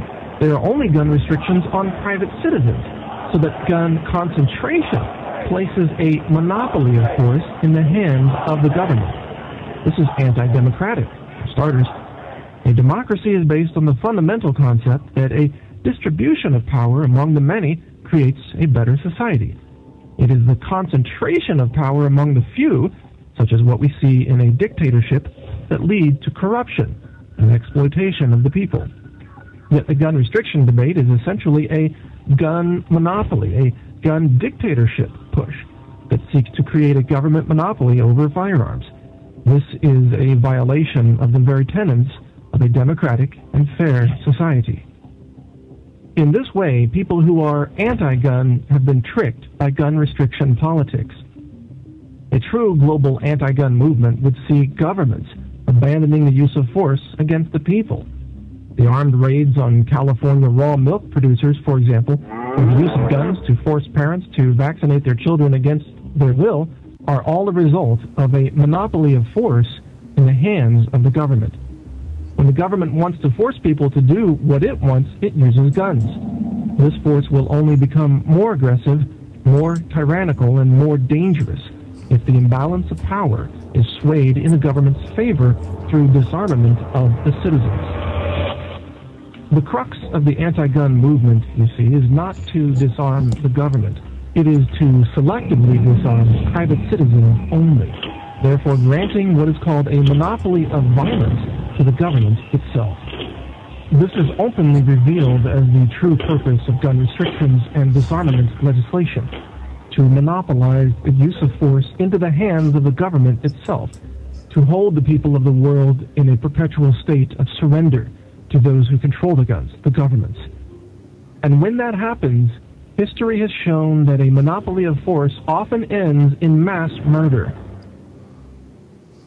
In just the last century, armed governments possessing a monopoly on gun control have directly killed over 250 million people on our planet. R.J. Rummel at the University of Hawaii has extensively studied what's called democide, a term describing death by government. According to his extensive research through over 8,000 reports of government-caused deaths, Rummel estimates that there have been 262 million victims of democide in the last century. That's 6 times as many people have died from government-inflicted murder than have died in battle. In other words, if you think war is bad, a monopoly of violence in the hands of government is far worse. If all these bodies, 262 million people, were laid head to toe, with the average height being 5 feet, Rummel estimates they would circle the earth 10 times. This is the body count of gun control. It is the inevitable result of disarming the citizens. When the people cannot defend themselves, the monopolistic power of government sooner or later slips into the hands of a psychopathic tyrant who uses that power to commit genocide. Just as porcupines would be extinct today if they did not have spines, the citizens of America today will soon become victims of government genocide, dubbed population reduction, if they do not retain their own power to launch small projectiles at high speed in a common defense of life and liberty.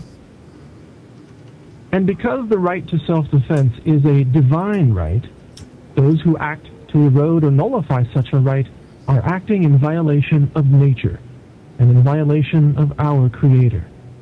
Those who support gun disarmament in any nation do so blindly, creating for themselves the precise conditions that will someday be used by their own governments to murder them. Aurora, Colorado, the site of the Batman movie massacre of 2012, has some of the strongest gun restrictions of any city in the country.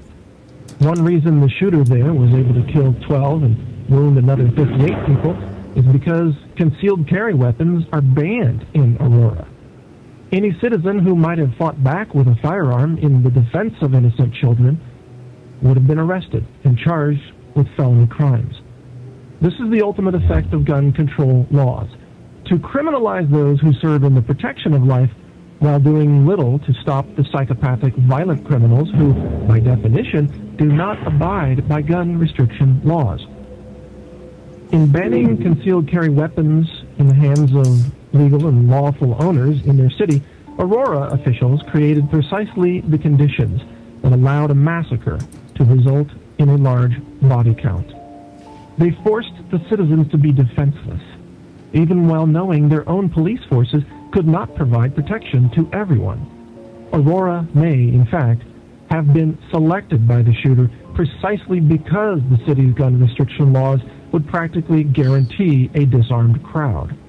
Laws that ban concealed carry, it turns out, create what might be called a hunting preserve for psychopaths. I will end this piece with a prayer. May we forever be blessed with the gift of living in an age of peace and sanity and personal responsibility. And yet, should such ideals fail to be embraced by individuals who depart from the realm of rationality, I pray that we may always value, protect, and retain our rights to reluctantly but decisively engage in acts of self-defense that protect our persons, our children, our families, and our communities. May we be protected and blessed in our intention to demand the democratic distribution of power that leads to peace. And may we always resist tyranny, the concentration of power in the hands of tyrants, and the prevention of the mass murder of innocents that such concentration of power inevitably produces. I pray that we live in a world where we carry tools of self-defense and yet never need to use them. I pray that we see through the propaganda and the deception of citizen disarmament politics, and that we never again allow our fellow human beings, our brothers and sisters across the planet of every race, color, and religion, to be marched into slaughter zones, into gas chambers, into waiting pits, disarmed and defenseless against government gone bad. In the long run, the protection of innocent life depends on us collectively and for the greater good honoring the individual right to self-defense. Amen.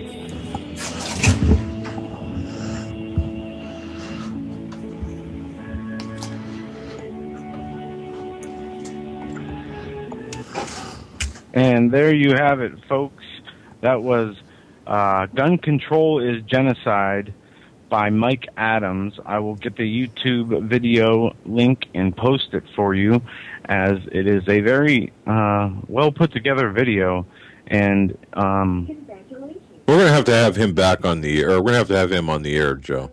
Mike Adams. Yeah. Ladies and gentlemen.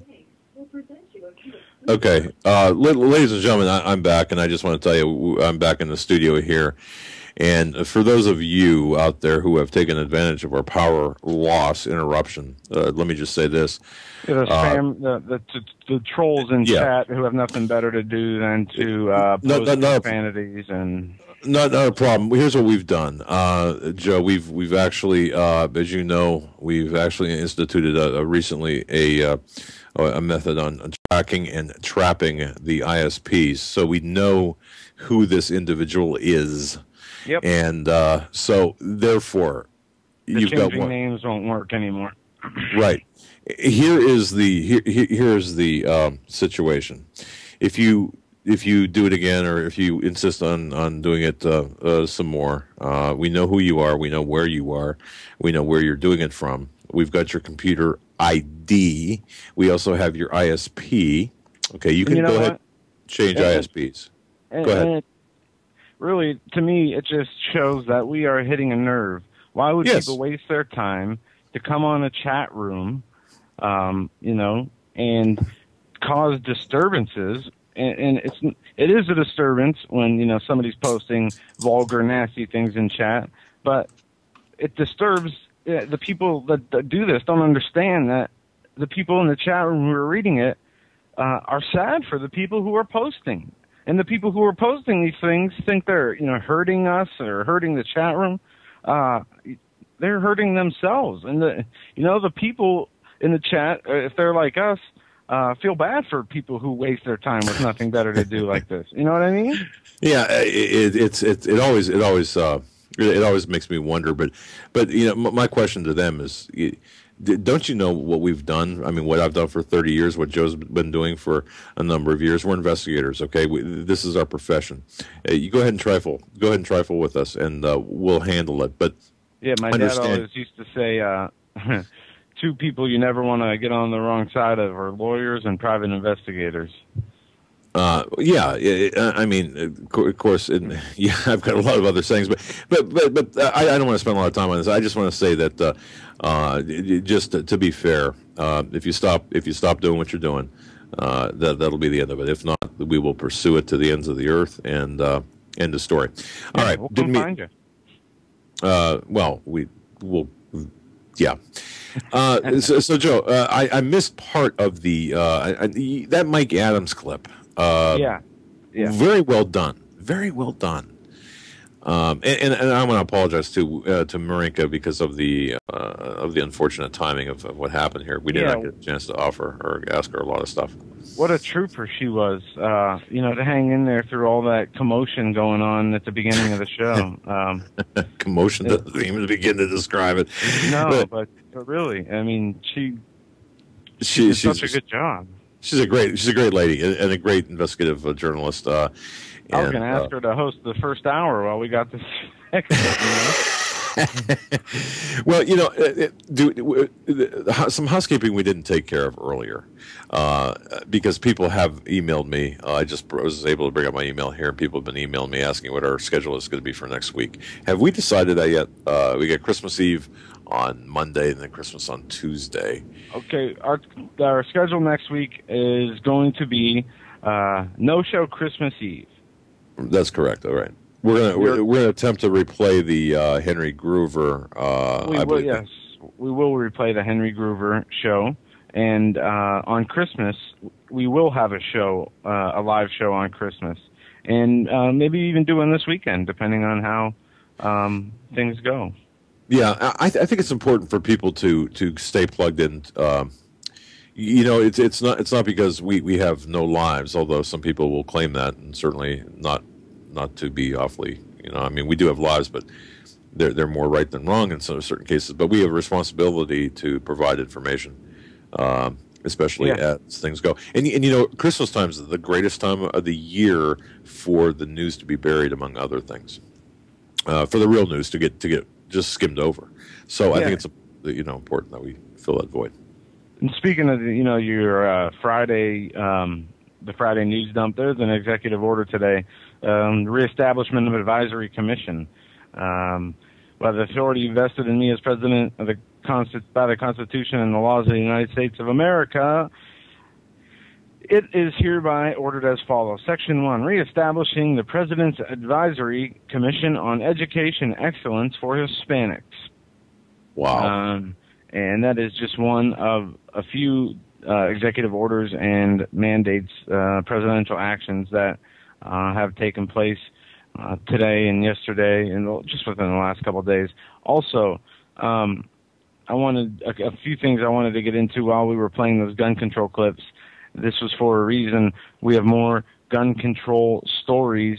Now, Governor Cuomo of New York is calling for New York.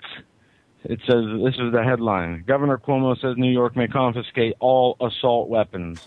And now this is very important, folks. They are classifying semi-automatic handguns as assault weapons, okay? It's not just, big AR-15s or M4s. They're talking about handguns that are semi-automatic. Pretty much anything except a 38 or a muzzle loader as an automatic or assault weapon. I'm sorry, an assault weapon. So it's more to it than what is shown on the TV and what we see. They are wanting to come after handguns. And this is part of the goal because, you try to disarm all the people you want of rifles and things, but if you leave all the handguns, that's still a big problem. Yeah, and I'd like to get people's take on this.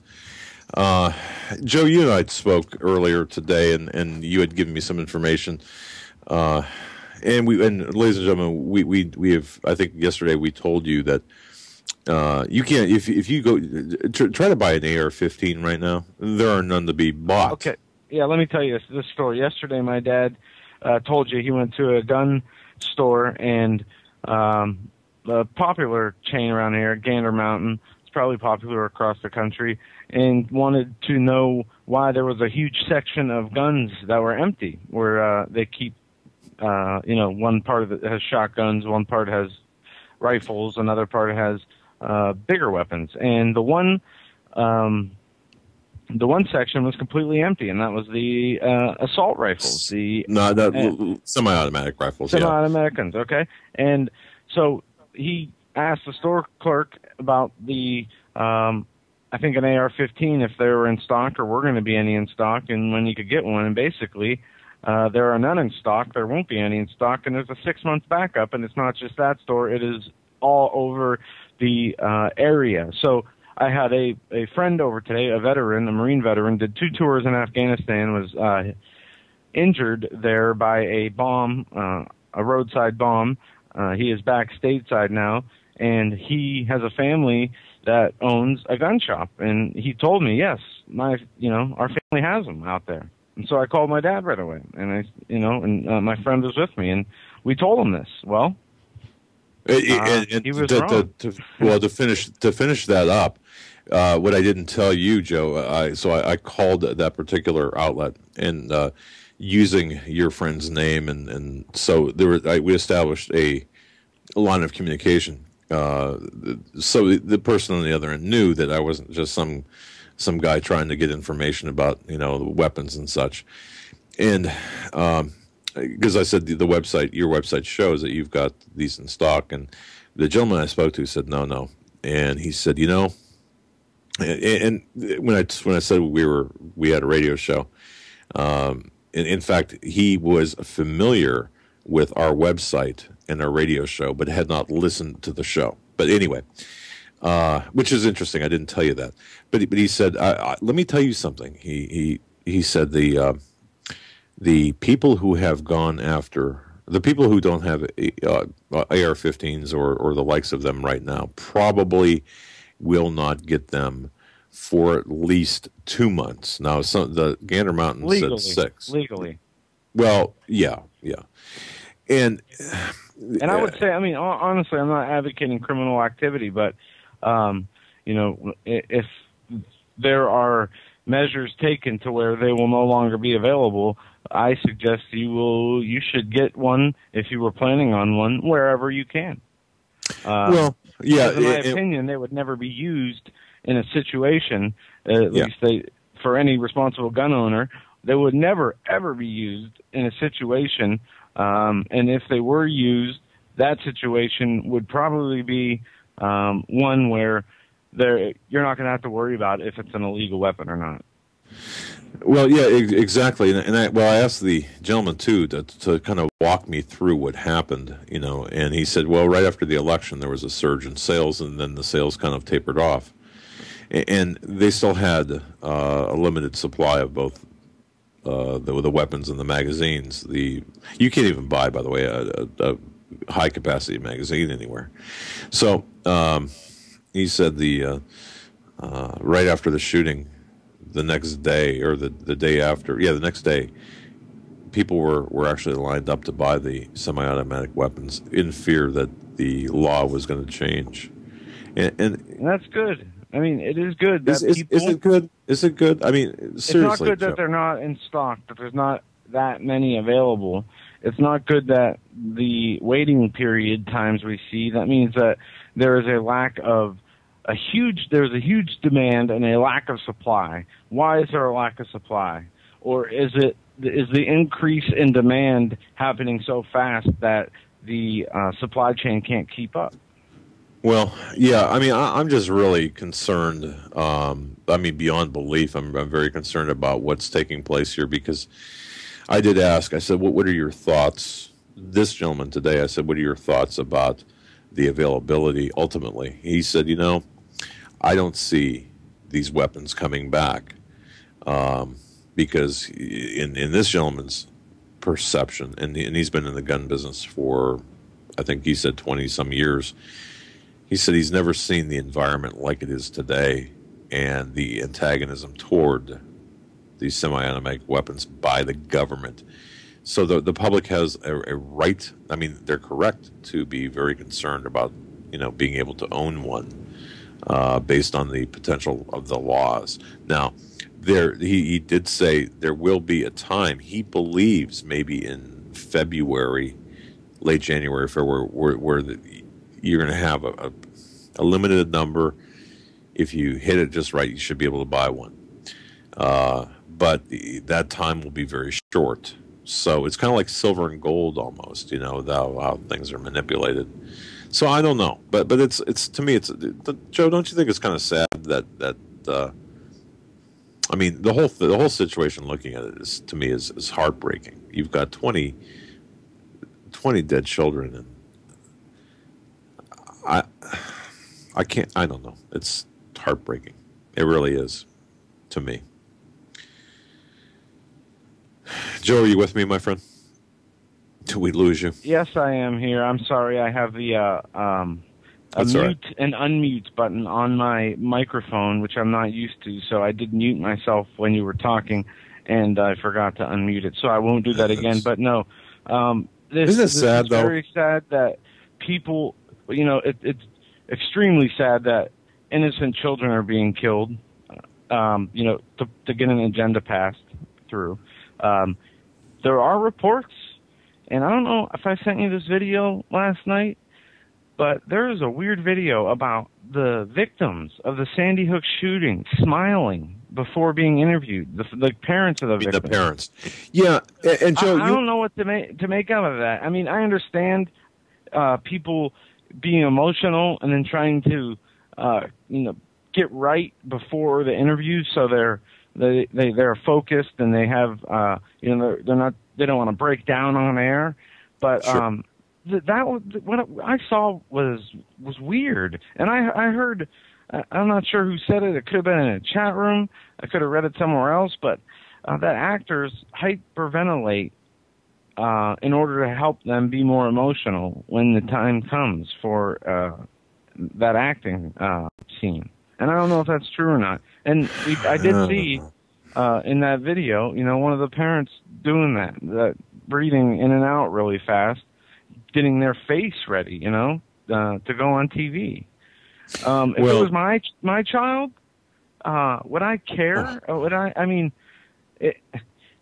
how could you not cry?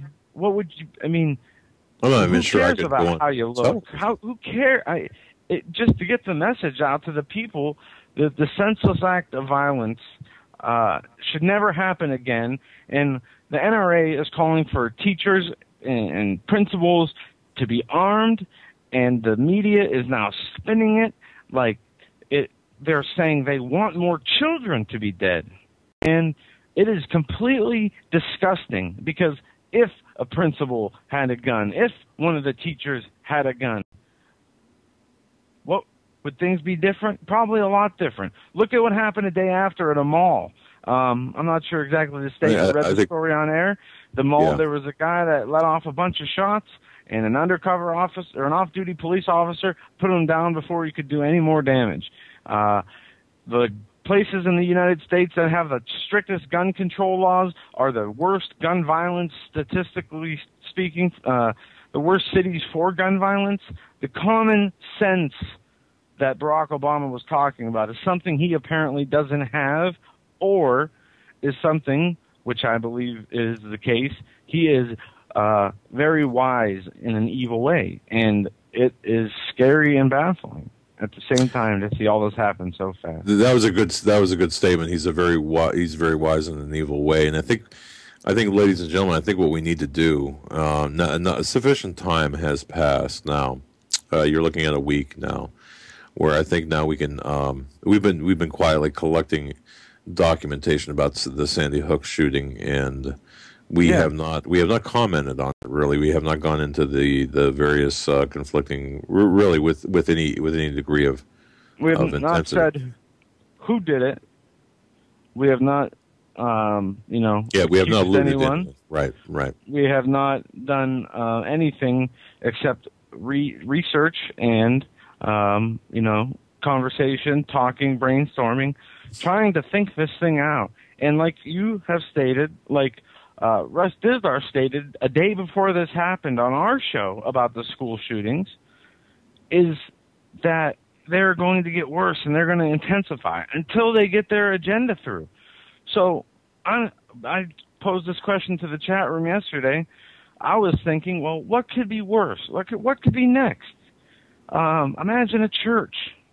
I mean, I don't want to put ideas in these idiots' heads, but something more will come, because if this doesn't bring the hammer down on gun owners, they will make sure the next one does, or they will continue to do these things until it does.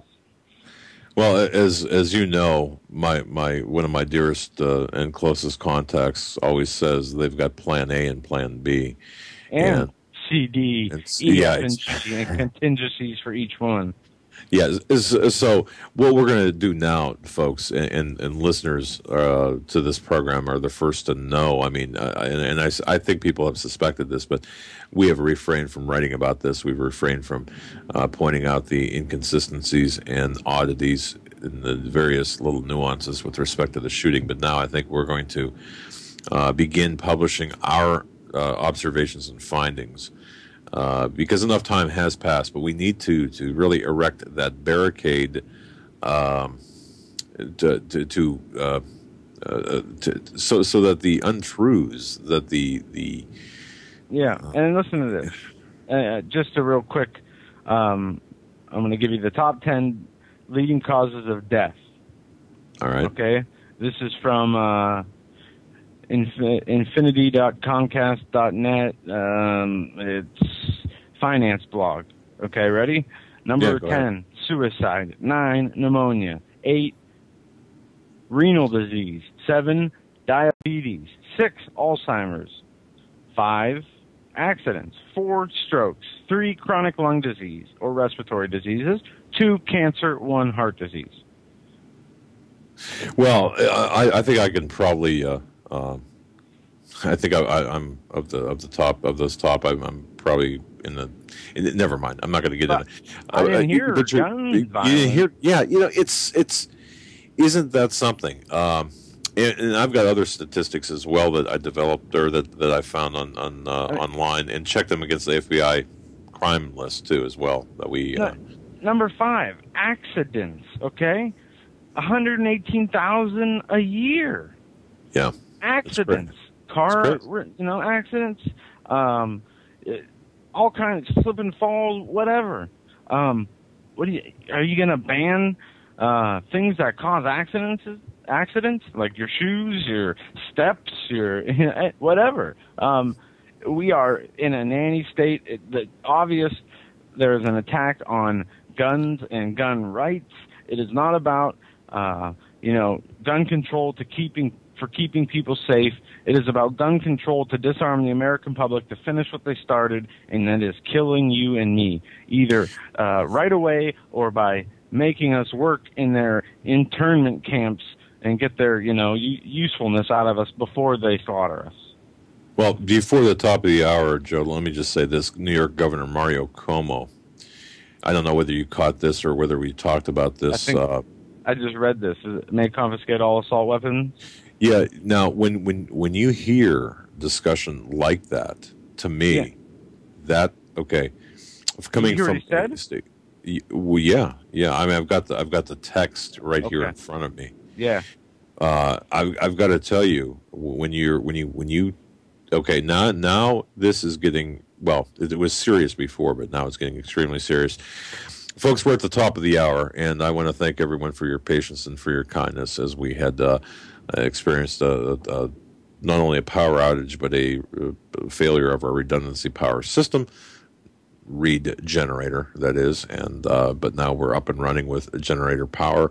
I want to thank you for your patience. You're listening to the Hagmann and Hagmann Report on this, the 21st day of December 2012. It's Friday. With me is Joe Hagmann, my son, my co-host, and I want to thank you, Joe, for carrying the weight. No problem. I did nothing special. One thing that was pretty interesting is conducting an interview while driving home through a blizzard.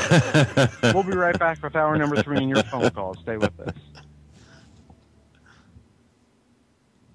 If you're stumped, you don't know what kind of gift to give to a friend or a loved one, I'm telling you, you must go to 4physics.com. That's the numeral 4, PHYSICS.com.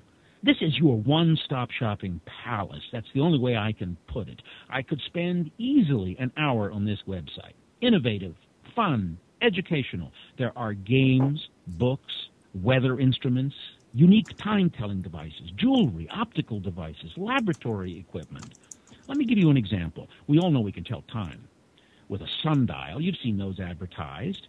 Did you know that you could tell time by the stars? At 4physics.com, you can buy a horologium nocturnum. This was a navigational device used in the 15th century by navigators at night to tell time by the stars. It's beautifully crafted in the shape of a pendant made of bronze and pewter or gold and silver. Absolutely a stunning gift. I would be proud to give it to anyone. You must go to 4physics.com. Even if you're not stumped, that's 4physics. That's the numeral 4, PHYSICS.com.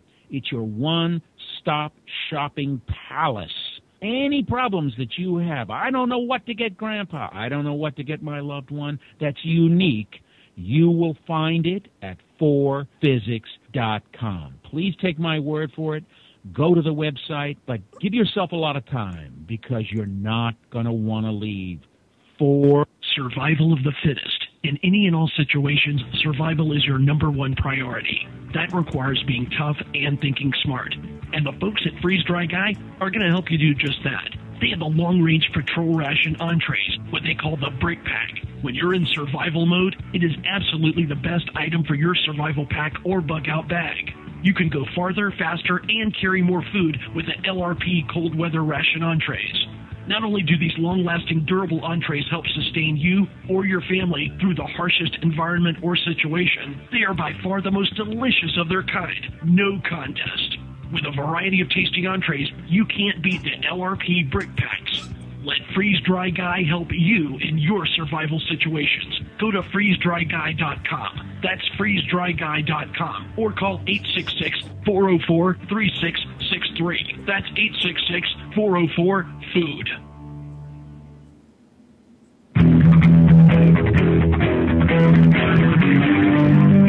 Doug Hagmann. One guy that doesn't need a bullhorn to get your attention. You want answers. I want the truth. You can't handle the truth.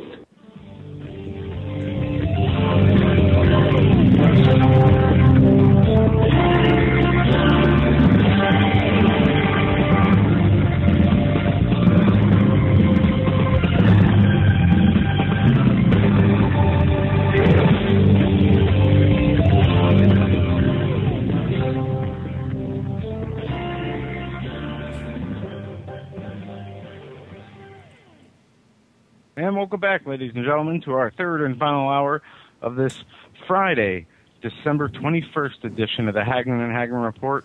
I don't know what to say. We should all be dead right now, but we're not, and I am happy about that. I want to come back with a story returning to the issue of guns, as this was something, you know what, I must have lost this. This is on the main computer. I don't know if you have the studio computer going. Dad, yeah, under the we had today, to. Actually, because of the limited, because of the backup power and because of the limitations of that. Let me just double check this. Yeah, there's a title. Athletes are speaking out for gun control.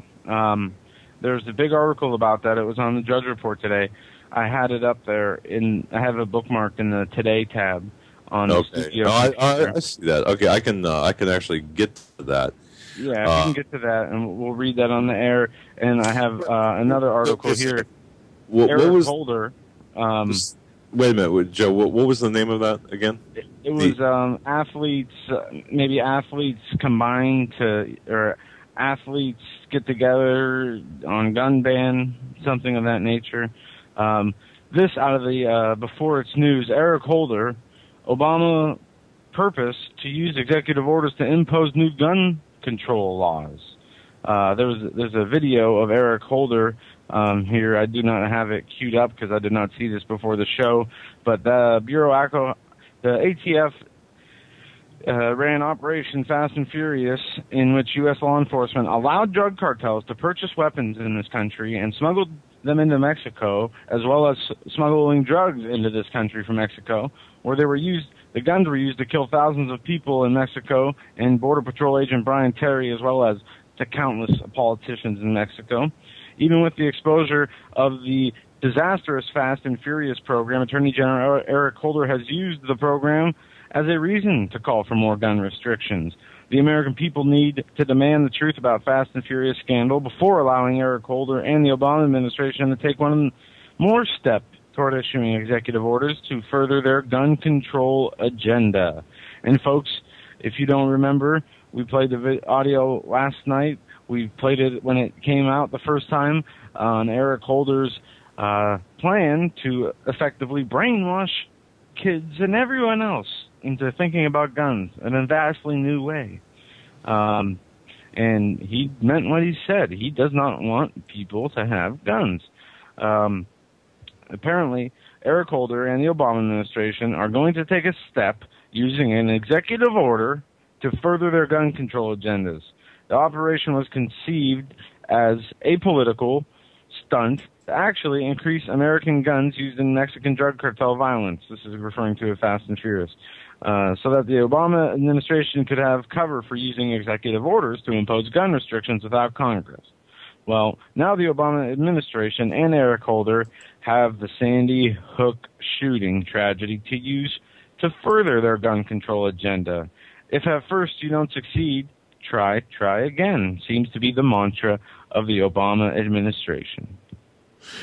You know, folks, let me ask you this, and Joe, I think the listeners have, especially our audience, they've got probably more of a handle on things than the audiences of most talk shows. Do we dare even broach the subject that this Sandy Hook shooting could have been? Yes. It could have been a psyop? Yes. You know something? I don't even know Look, if I can go there. Last night on the show, Doc Marquis, with whatever formula he used, we gave him the date of the Sandy Hook shooting. We gave him the date of the Aurora movie theater shooting. Whatever number calculation method he used, he said the Aurora shooting did match an occult ritual day, while the Sandy shooting did not. But it doesn't need to be a ritual for it to have a purpose. True. The gun control is the purpose here. And what happened in with the football player who shot his girlfriend and himself, we remember Bob Costas going on his rant about gun control during a Sunday night football game, halftime show. And then we had Russ Dizdar on the show talking about the evil that is behind this, the manipulation of people.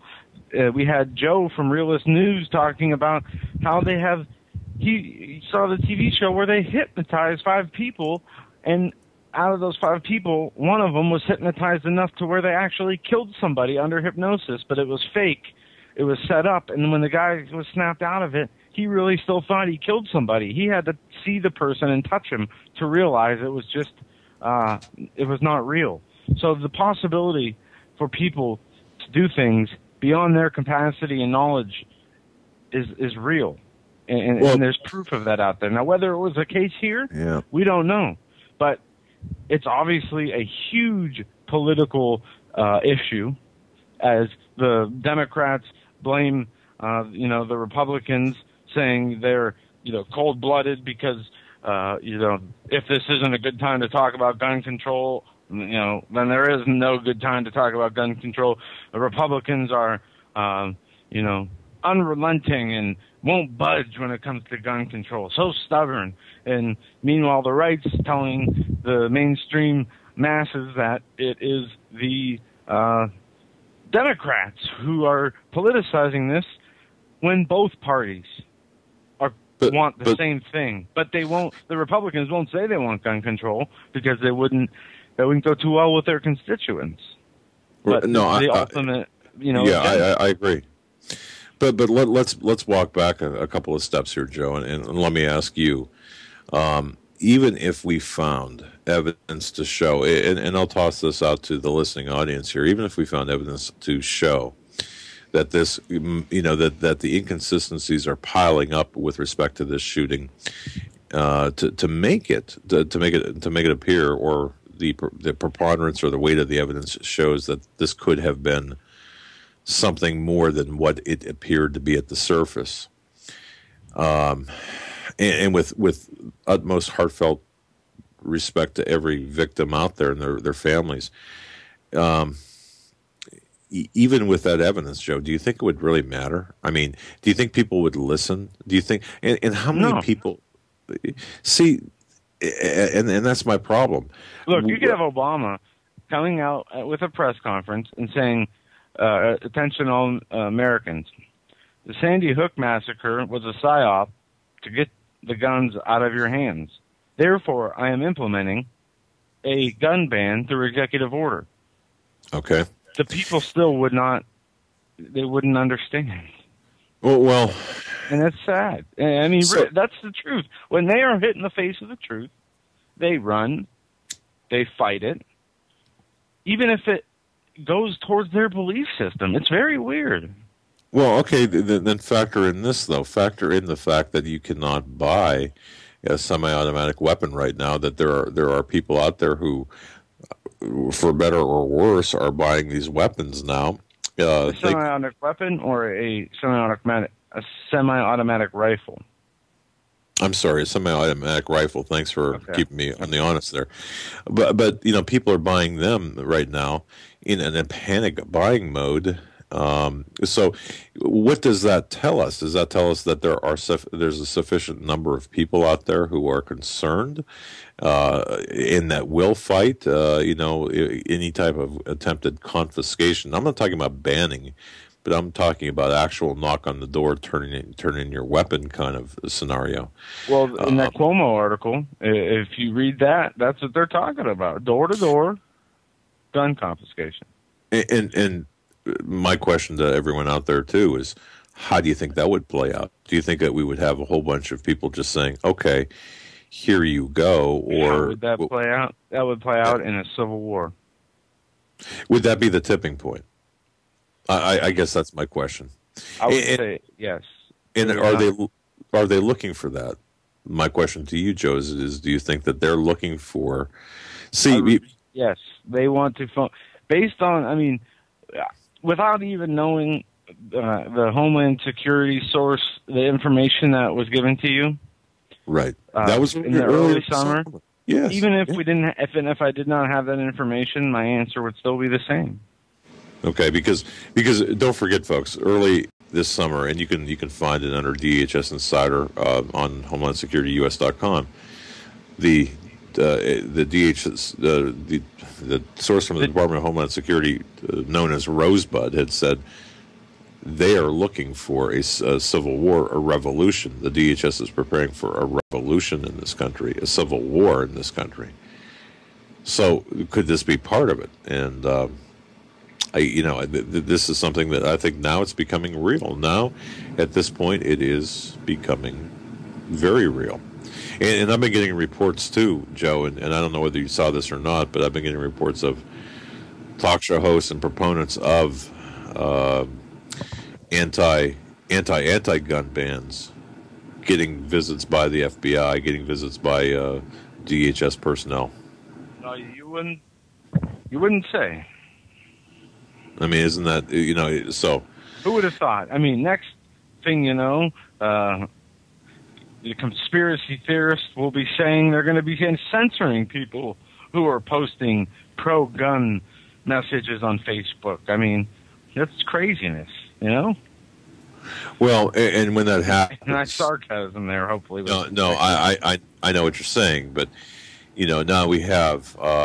even the best laid plans could go awry, but now we have the platform to do this program out of the country, so as well. But my question is, at what point are we going to see the censorship come into play? Because you brought that up.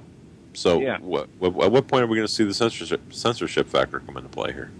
Well, I would say if there was a door-to-door gun ban, they would have to cut off communications from state to state.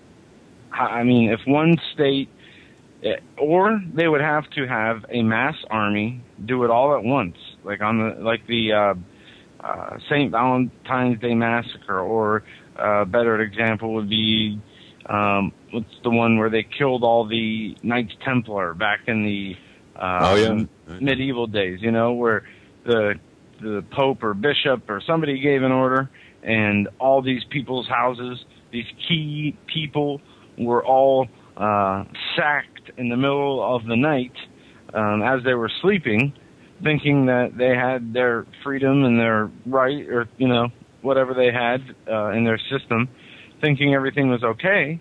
And there was an order given to where simultaneously every single person on that list, you know, was attacked. And all right. And so for those who say, oh, well, the police and military won't carry it out. Well, what about the Obama Corps? What about the TSA agency? What about the Department of Homeland Security and all their personnel and their InfraGard? You know what I mean? There are enough sociopaths. I mean, just to think of this. If they told every mass murderer or every person who murdered more than one person that was in jail that if they were given a gun and let loose to kill, you know, just imagine what they could do if they wanted to. You know, I mean, they could use drones. They could go door to door with military, police, and people from every agency, including the UN, including other countries, you know, special forces. And I know we're getting very vague here, but this is just we're throwing around theories of ways that guns could be taken from you. If they, I guess the bottom line is, if they wanted to do a simultaneous mass roundup in the middle of the night, it might take a lot of planning and gathering and grouping of personnel. But 250,000 people, was it, were that secretive to create the atom bomb with the Manhattan Project? It's not impossible. Well, that's true. Now that this brings us to probably the most important part of what the reason why we're talking about this is this. What do we tell the audience? I mean, how do we act as I don't want to say leaders, but examples, perhaps? You know, what advice do we impart to our listeners in terms? How do we handle this now? Because I'm glad you asked that. We have to. Do we not have to have a strategy, yes, a like-minded strategy? Yes, we do, and I can give you the answer. The answer is in the Lord Jesus Christ. The answer is with your Savior. He knows. I mean, in the book, in the Bible, it says He knew you before you were. He knew how many hairs are on your head. He has written the past, present, and future. It is done. It's already completed. It's like we're in a movie, you know. Really, in God's mind, He could rewind or fast forward this movie, you know, as much as He wants to, even all the way to the end, even though it has not happened in our realm yet. But if we were going to talk to, and we should talk, have an open discussion about this with our listeners. And I know that. But how do we? I mean, how do we seeking a more tactical, a physical, tactical effect? Well, honestly, my answer would be the same. Only with other people who are like-minded, other God-fearing Christians who believe in Jesus Christ, that they need to get together. They need to pray together. And they need to pray when that time comes, that Jesus won't forsake them, and He won't forsake anybody who is obedient and righteous. And that is the key. And a lot of people don't want to hear that, and it's hard. No. You're exactly right. And here's what. And we did not have the opportunity for a number of reasons to discuss this before the show. But here's what I mapped out, and I'll just share it with you and live, and you tell me, Joe, what you think of this. How about show prep during the show? This is pretty cool. What I had written down here was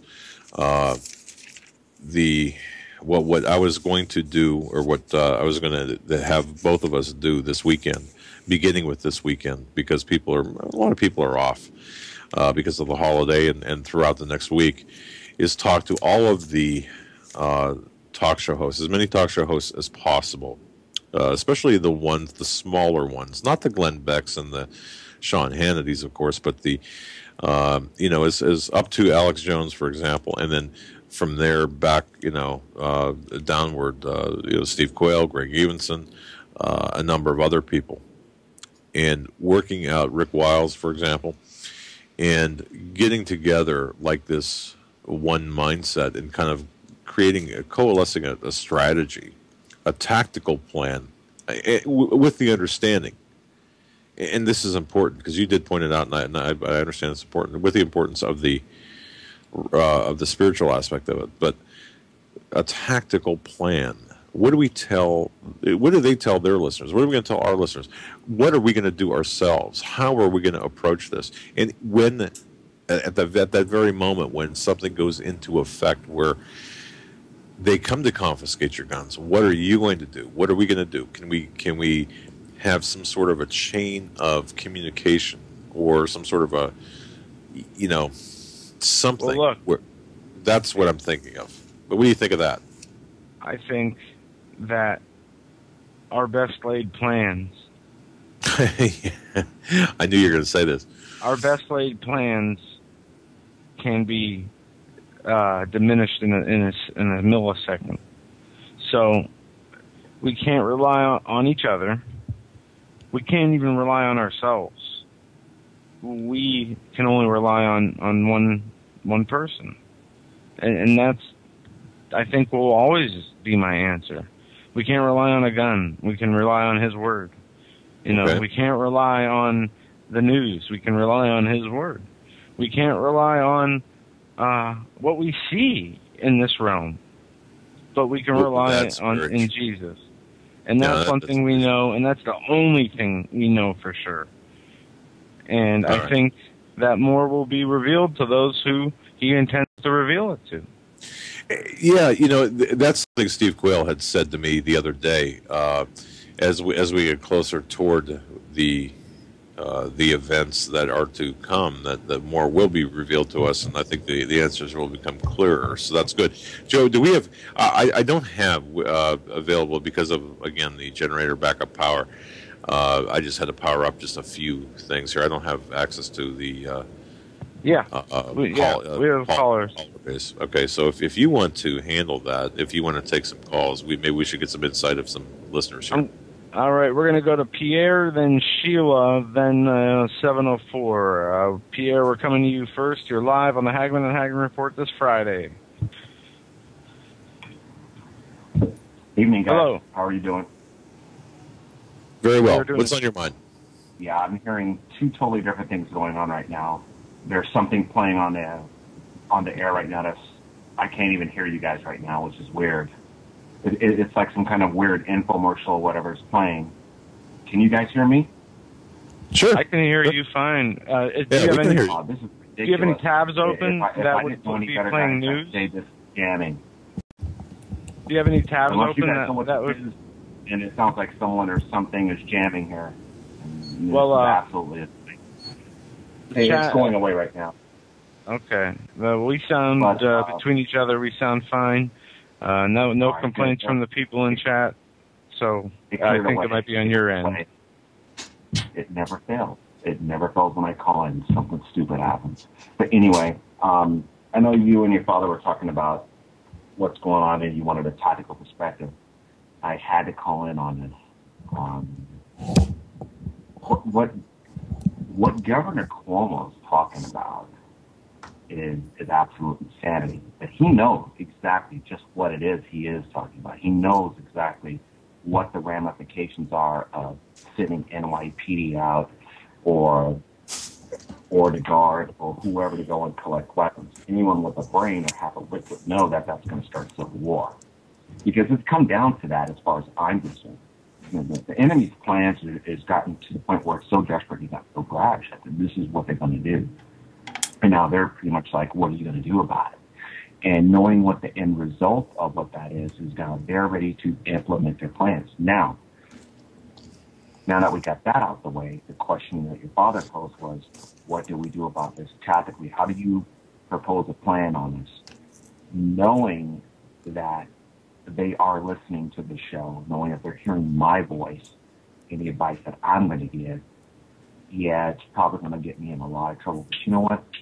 I don't care, because they pushed us to this point. Not a lot of people know what to do in a situation like this, because this isn't SWAT. This isn't a hostage situation or anything. You're talking about the complete destruction of the Second Amendment. And it doesn't matter where it starts. If it's en masse, or if it's one state or one city or one county, once that first, I guess, stone or pebble is thrown into that serene lake, ripples just run and run and run, and it'll take a life on its own. The way I envision it happening is this: I think it's going to happen in the wee hours, like 0200 to 0400 in the morning. That's the best time to do it. Why? Because that's when people are not aware about the majority of all of the people, depending on the time zone that you live in, here in America, are asleep unless you're working graveyard shift or you're just a night owl nocturnal and you can't sleep. Maybe you have insomnia. But that's probably, as far as I'm concerned, tactically the best time to do this. Yeah, you could put on a show later on in the day when the sun is up and, oh, well, we started doing this, we started doing that, to let people know that this happened at X time. Pierre, let me stop you right there and ask you a question. Would that be their first tactic or attempt, or would that be, in other words, would they say, okay, you've got until January 15th to turn in your weapons, or face the consequences? So would they lead off with something like that, or would that be secondary to like a voluntary situation? That's nothing more than platitudes, Doug.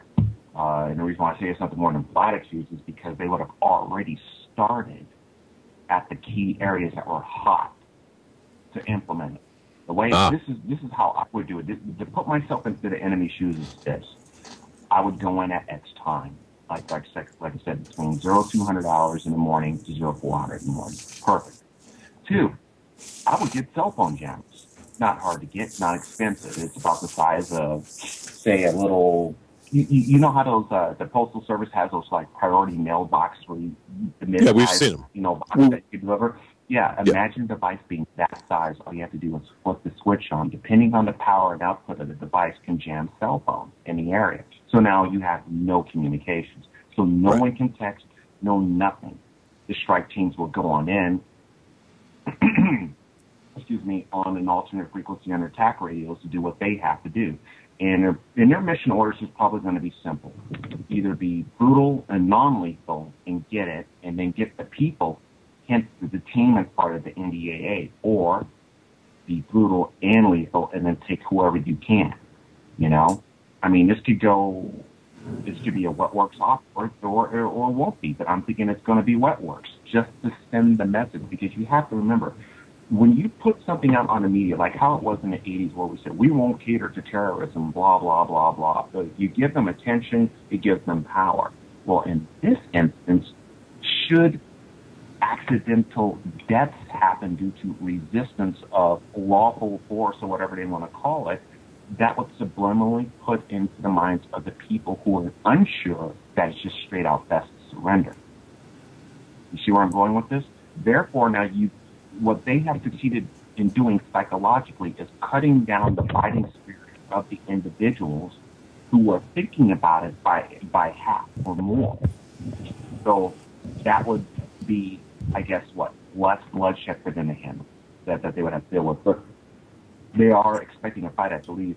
Overall, they would know who they have to terminate right off the bat. They would know who they would have to capture and be done with it. It's going to be that quick. It's going to be that brutal. It's not going to happen in a day, Doug. It's not going to happen in a week, because at some point, Johnny or Jane Smith is going to say enough is enough, and then they're going to fire back.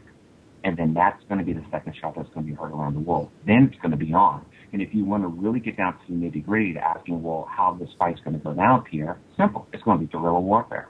It's going to be straight guerrilla warfare. Now, when you say guerrilla warfare, are you talking in the streets, coming for your guns door to door? That's what I think it's going to play out to be, Joe. There's no other way. It'll be guerrilla warfare like how it was the jungles of Vietnam, like how it's been with Castro and Guevara did their thing. That's guerrilla warfare. But you don't think they will do it all simultaneously in the, I don't think it's possible. And the reason why I say it's not going to be possible because think of the elements that are involved here. We're not only talking tactical, because folks that are listening to me to understand the difference between tactical and strategic. Tactical is it's smaller, it's more condensed, it's a more detailed-oriented battlefield on a smaller area. But when you're talking strategically, which is what you guys are talking about, checkers and checks. Yes, exactly. Now we got into a game where it is so incredibly important that they have to take into account the variable of what if this doesn't go right, hence different contingency plans. It's a much larger picture. They have to figure out where they're going to start off first. What state is going to put up the most resistance? As far as I'm concerned, I could think of 5 states that would do it, and it's called the South. They would hit the South. They would try their best to hit it. I don't think they'll succeed. I heard Steve Quill say this. I think you guys have heard it. So I think it was on your show that he talked about this. Or that had talked to him or whatever, and they were talking about the South and how they would do this, because he realized that there is no way they can take the South door to door. It's just not possible, because the government knows that the South is pretty much a fortress, a veritable fortress. They believe that people's houses have all kinds of food.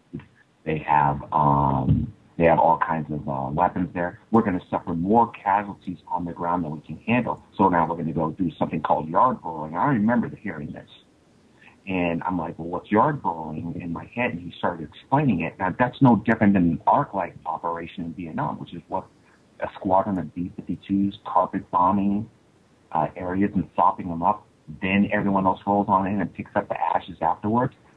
I mean, is that possible? Will they go that far? Hell, we had a civil war, didn't we? We saw what happened with that.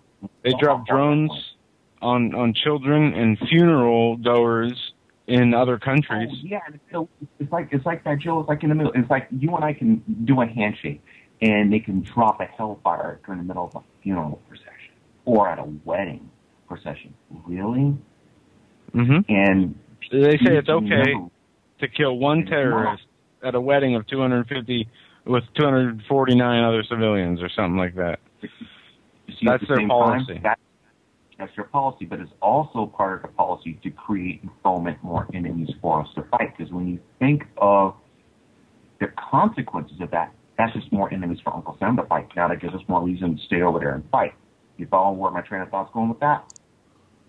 Yeah. That's how their plan is. But in terms of the home front, guys, seriously, it's going to be guerrilla warfare. It's going to be street fighting. It'll be like Way City, Vietnam on crack. It's going to be insane.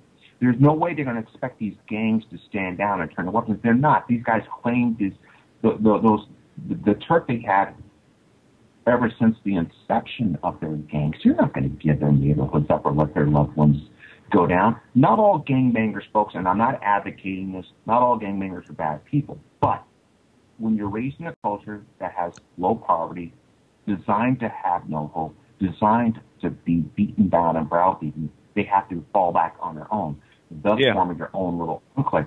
Gangs, if you really look at it, as insane as it is, they're no different than the militias of old. The only difference is there's no honor here. There's none of that of back then. You follow me? Yeah, and I want to thank Jan in the chat room.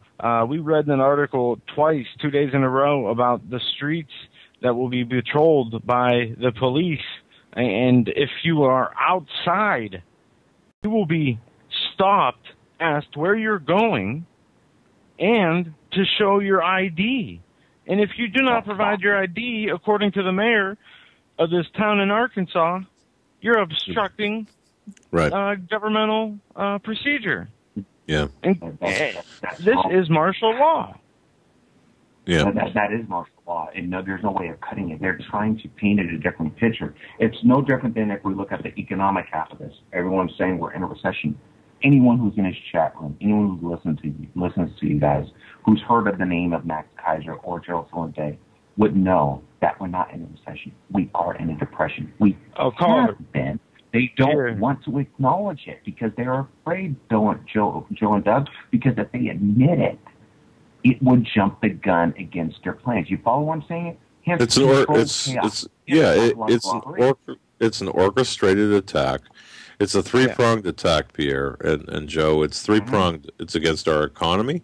That's number one, by the international bankers. They've raped, pillaged, and plundered all of our investments.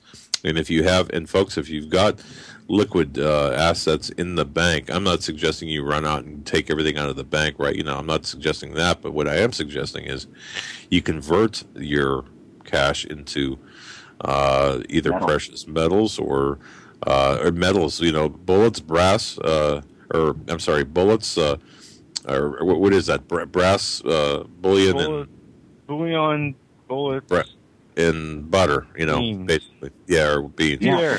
There's so many different ways. Yeah, go ahead. No, but the attack is three-pronged: the economic, the political, and of course the military. And Pierre, you brought up an excellent point about the military, about what they're, how they're really screwing with our military. Yeah, exactly, because they know, Doug, that our military wouldn't stand for it. When you mentioned earlier on the air that it was to the point where, hey, they've been relieving key personnel and this, it's a purge. The only difference between the purge that Obama's doing and what Stalin did is that none of these guys are getting a bullet put in their heads. Good point. None of them are that's right. Because if they did, these forces that are fighting over, you couldn't hide that. These commanders, these admirals, they will be coming over back here. But as far as we know, they're still over there following orders. And hell, maybe even some of Obama's own people who follow him in the military are running the show over there to keep him there. I can understand that. It's called politics. You want to keep people who are going to follow you no matter what, and for various reasons, whether it's money, whatever mumbo jumbo they deal with. But as a people, if you really are taking serious what Doug and Joe are talking about here, you really want to know how to stay alive, and how are you going to deal with this when this comes? Because it isn't a factor of if, folks. It's a question of when. It is now no secret that they're coming for the guns, and there isn't a citizen out there who's very serious, like myself, or you guys out there that do have them, are going to just simply give up your weapons. And who says that they're going to be honorable enough just to accept your gun? Thank you very much and go away. No, because you're a free thinker. You have the gun in the first place. You're a constitutionalist. That makes you dangerous. Now it's time to go to the internment camp, folks, because you've been naughty, because you thought on your own. That is where the problem really gets out of control. Because you see, at that point, they could either take you away or just take you down right then and there. That's right, Pierre. I'm not sure if it was. Yeah. Hey, Pierre, thank you for your call. We got to take another couple calls, and we have audio of Max Kaiser we got to get to. You made some excellent points, and call back on Monday because we got a lot more to talk about on this issue. And gotcha. We'll hit it up. Tuesday. For sure. But you guys, you guys take care, and we'll talk later. Good information, Pierre. Good information. You have a great night, and if we don't talk to you, have a great Christmas, and we'll see you. Well, actually, we have a show on Christmas, so.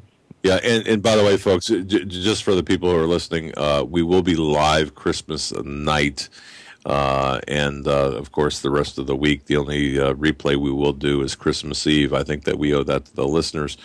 Okay. And also, Joe, I just want to William sent an email kind of directed at you, Joe's. A listener by the name of William, and I want to thank you, William. He said, listening to the show tonight, I agree with Joe about God leading us through this gun grab. Now, after saying that, I also think we need an emergency line of communications so that we can be aware of when it happens, so that we can have a heads up. Oh, I agree 100% with that. So I just want to get that in there, and I know that the logistics will be worked out, but ladies and gentlemen, we are working the logistics out as we speak. Go ahead, Joe. Yeah, we have Sheila on hold, but first I want to play this 2.5 minute audio of Max Kaiser. This is what you and me listened to yesterday, Dad. We're gonna play this audio. I listened to this twice, folks, and this is important. So go ahead and please pay very close attention to every word this man says. and then we're going to give Sheila the rest of the time, or as much time as she needs on the phone right after that. So here's Max Kaiser on a TV interview talking about gold and silver and how the prices are going to skyrocket in 2013. Every bank's bankrupt around the world, so where's it going to go from here? Well, this is turning into, from a banking crisis to a sovereign debt crisis, it'll become a currency crisis. And it'll involve the euro, the dollar, the British pound, the yen are all crashing against gold and silver. You see, George Soros, for example, has been buying gold again, as are all the central banks around the world are buying gold and silver because they realize that this all is turning into a massive currency crisis, and all these paper currencies are going to become extinct. And we're going to go back to some kind of gold-backed currency. Yeah, indeed, George Soros has recently said that the Eurozone just has 3 months to avert a breakup of the monetary union. You're kind of agreeing with him, yeah? No, Soros agrees with me. Soros takes his cue from the Kaiser report. We've been buying gold for months. He was out of gold. He was in gold. He's out of gold. He is on the fence about gold. Finally, hopefully, Soros will see it my way. I used to, work with his son in New York many years ago. I know the family well. I think they're over-trading this market. Just go long gold, George. Don't trade out of the position this time. Work with me, George. We're going to make everybody a lot of money who has gold. All right, let's go back to the Eurozone then. It's committed to the bailout remedy. Waste of time, you think? Well, the remedy that they come up with, whether it's austerity or money printing, fails to address the central problem of corrupt banks at the center of this global fraud. In the United States, of course, we now find out that MF Global and J.P. Morgan were involved in a massive fraud. J.P. Morgan's balance sheet had a $2 billion explosion, became a $6 billion explosion. I'm hearing it's going to be a $30 billion explosion, and J.P. Morgan's stock price is going the same way of Enron, zero. Same thing with Deutsche Bank. Societe Generale here in France, one of the worst banks in the world. That stock's going to zero. One of the worst managed banks in the world. BNP here in France, insolvent. Stock's going to zero. So this is continuing as we've been predicting for months. The so-called bounce in 2009 was really just a sugar high brought about by some cash that was injected in some algorithmic trading, some high-frequency trading. Again, totally fraudulent. There was no backing behind it economically. Now we're back to the primary trend: banking collapse, sovereign collapse, currency collapse, gold and silver skyrocketing.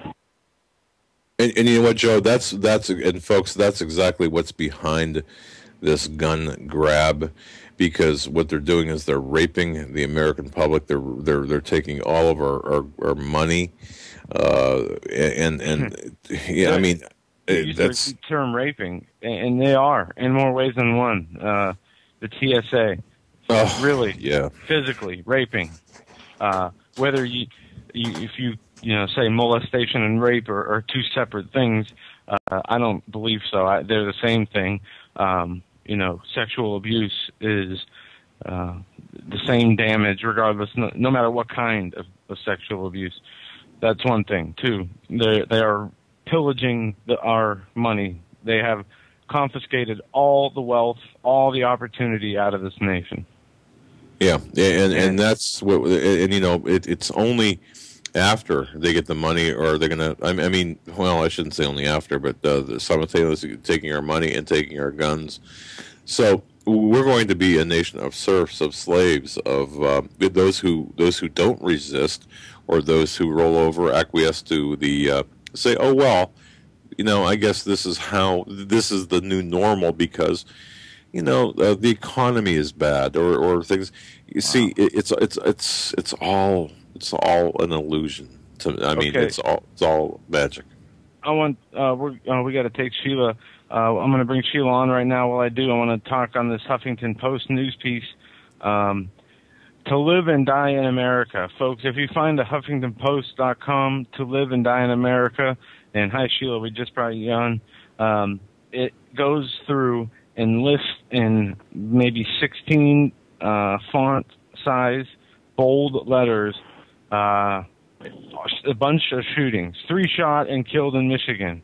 18-year-old shot multiple times, and it goes through this long laundry list of shootings.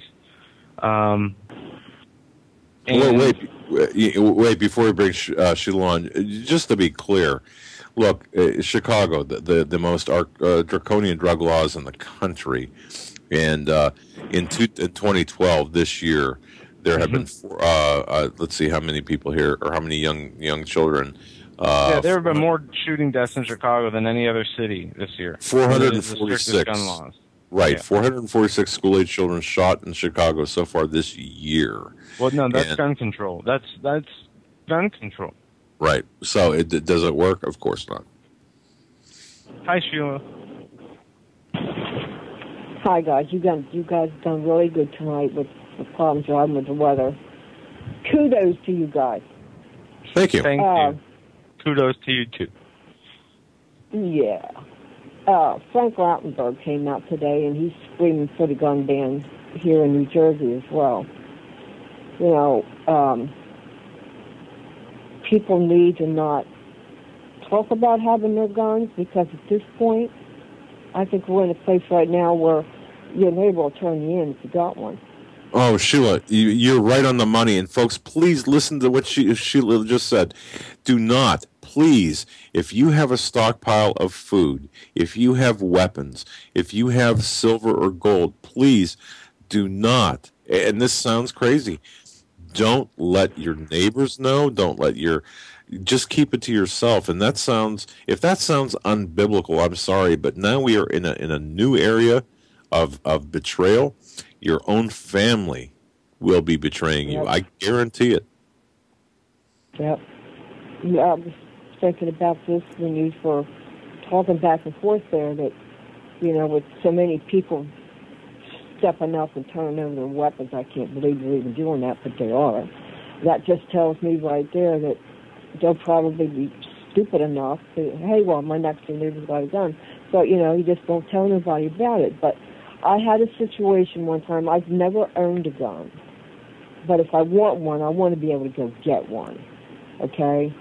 And I had an incident years ago. I had a little pistol that shot tear gas and blank. And I lived in an area where you just couldn't walk the streets at night. And I decided to go over and walk to see my sister, and I put this little gun in my pocket. And I was walking uptown, and it was just getting dusk out, and there was a guy walking across the street, and out of the corner of my eye, I saw him cross over. So I kept going, and this guy was like ducking in and out between doorways, and I knew he was just waiting to get up behind me, because I was pretty much by myself. Anyway, he started to come up behind me, and I took the gun out of my pocket, and I turned around, and I looked at him, and I said, if you look like you're going to do something, I'll blow your head off right here. And he just took off running. He didn't hesitate. I'd be hightailing it too, man. Well, I turned around and went home. But the point is, it worked. It worked. Yeah. You know, I believe everybody at this point needs to carry a gun. That's where we're at this point. Sheila, I got to tell you this. My family, I had an uncle that was a stabbing victim, a victim of violent crime, and in my family home, stabbed to death, viciously stabbed to death, and you know. So, look, you don't understand until you experience that. It's more than a violation. It's something that is so horrific. Until you experience that, you will never know what victims of violent crime or their families go through. No, I imagine it is as shocking a death as any unexpected, tragedy of a young one losing their life. Yeah, it is. So I mean, but the age, imagine that. I mean, just imagine. That's what I said. A kindergarten class. Who could do that? They're not even psychopaths. I mean, we have the sociopaths that have no emotions. people, it seems like the serial killers do the killings to get some kind of pleasure out of it. This is not, this type of crime is different. If you were a criminal profiler, this is a totally different style of crime. Just a mass murdering of people. It makes no sense you know what I mean? Serial killers are meticulous, and these mass murderers, these happen to be shooters, there is something very wrong with the way they act. There's a profile developing. Well, and Sheila, and I know we're taking your time, but Joe, and this is why we waited a period of time before we even began to, look, there is something not right with this shooting. There are many things not right with this shooting. It does not fit the standard profile of the theater shooting, the VTech shooting, and so on. This is something totally different, and we have to identify and explain how it's different in our subsequent investigative reports, because it is the game changer that is leading to this very moment in time where we're talking about fighting against gun confiscation. Not just bans, but confiscation. Sheila, go ahead. Well, if you're going to investigate that, Doug, whenever you feel it's right, you talk about what you find out about it, because we're willing to hear it, because I know right now you're not ready to talk about that yet, but that clip, Joe, that you played with Obama. Yes. He once again doing his community organizing by telling people, call your representatives, okay? No, you call your representatives and you tell them, get rid of your Secret Service people, your security guards, and just maybe, we'll unload our guns. Not turn them in, unload them. Okay. Huh. I get that. I get that. Yeah. Yeah. I mean, yeah. You know what? That works both ways. Hey, when you tell when you feel you can walk out of your office without Secret Service or your security guards, here you got Bloomberg with 12 of them over there. These brain dead people should have recalled his ass a long time ago. Just the mere fact he wanted to take a Slurpee away from people said he's a fruitcake, but. That works both ways, Yeah. I'm going to call them Monday. Well, they'll all be gone. Give it a week. I'm going to call them up and tell them, when you get rid of your people, we just might unload our guns. Well, Sheila, you had the last word for the program for tonight in terms of callers, and we want to thank you very much for your input and insight. Interesting. You guys have a very Merry Christmas. You too. And you did a good. God bless you, my friend. Good job tonight. Thank you so much, Sheila. Bless you. Bye. Yep. Bye-bye. Joe, it's perfect end to a perfect and crazy show. Well, you know what, and I just want to take 30 seconds here. I want to thank each and every one of you for bearing with us. It seems like sometimes, it's like this is amateur hour for a radio program. We've got, when actually it's not. I mean, but sometimes events happen. I mean, things happen, right? One good thing that from tonight of the power outage was, at least we know, that what caused it. It wasn't just us. It wasn't our 90 seconds. Power being hit, or we weren't being scrambled or being attacked on one computer and not showing up on the other. We knew where it came from. So yeah, but we also too now we were able to find the vulnerabilities with our backup generator. So, and that's important for everyone listening to understand too. If you think you have the redundancy built in, make sure you test it. Make sure it works. So, guys, Henry Gruber replay on the 24th on Christmas Eve, and on Christmas Day we will be broadcasting our normal time, and hopefully you can join us on Christmas night. And we wish you the best this weekend and during the holiday season. We look forward to seeing you on Christmas Day. So join us then. And Joe, if anything does come up during the weekend, we will be live as well. So just watch our website. Yeah, thanks for handling everything, and God bless every one of you, and remember the reason for the season. Amen. Thank you for using Blog Talk Radio. Goodbye. It's a good show. Yeah, are we off air? Yeah, I'll hang up and call you on my Skype. Troy, thanks, man. Wait a second, Joe. Okay, Joe. Yeah. You're gonna call me? You gonna Skype call me? Yeah, I can. Or are you gonna use the landline? Can you get landline? Yeah, I got the landline going. Okay. I'll just call you landline. All right, man. All right, bye.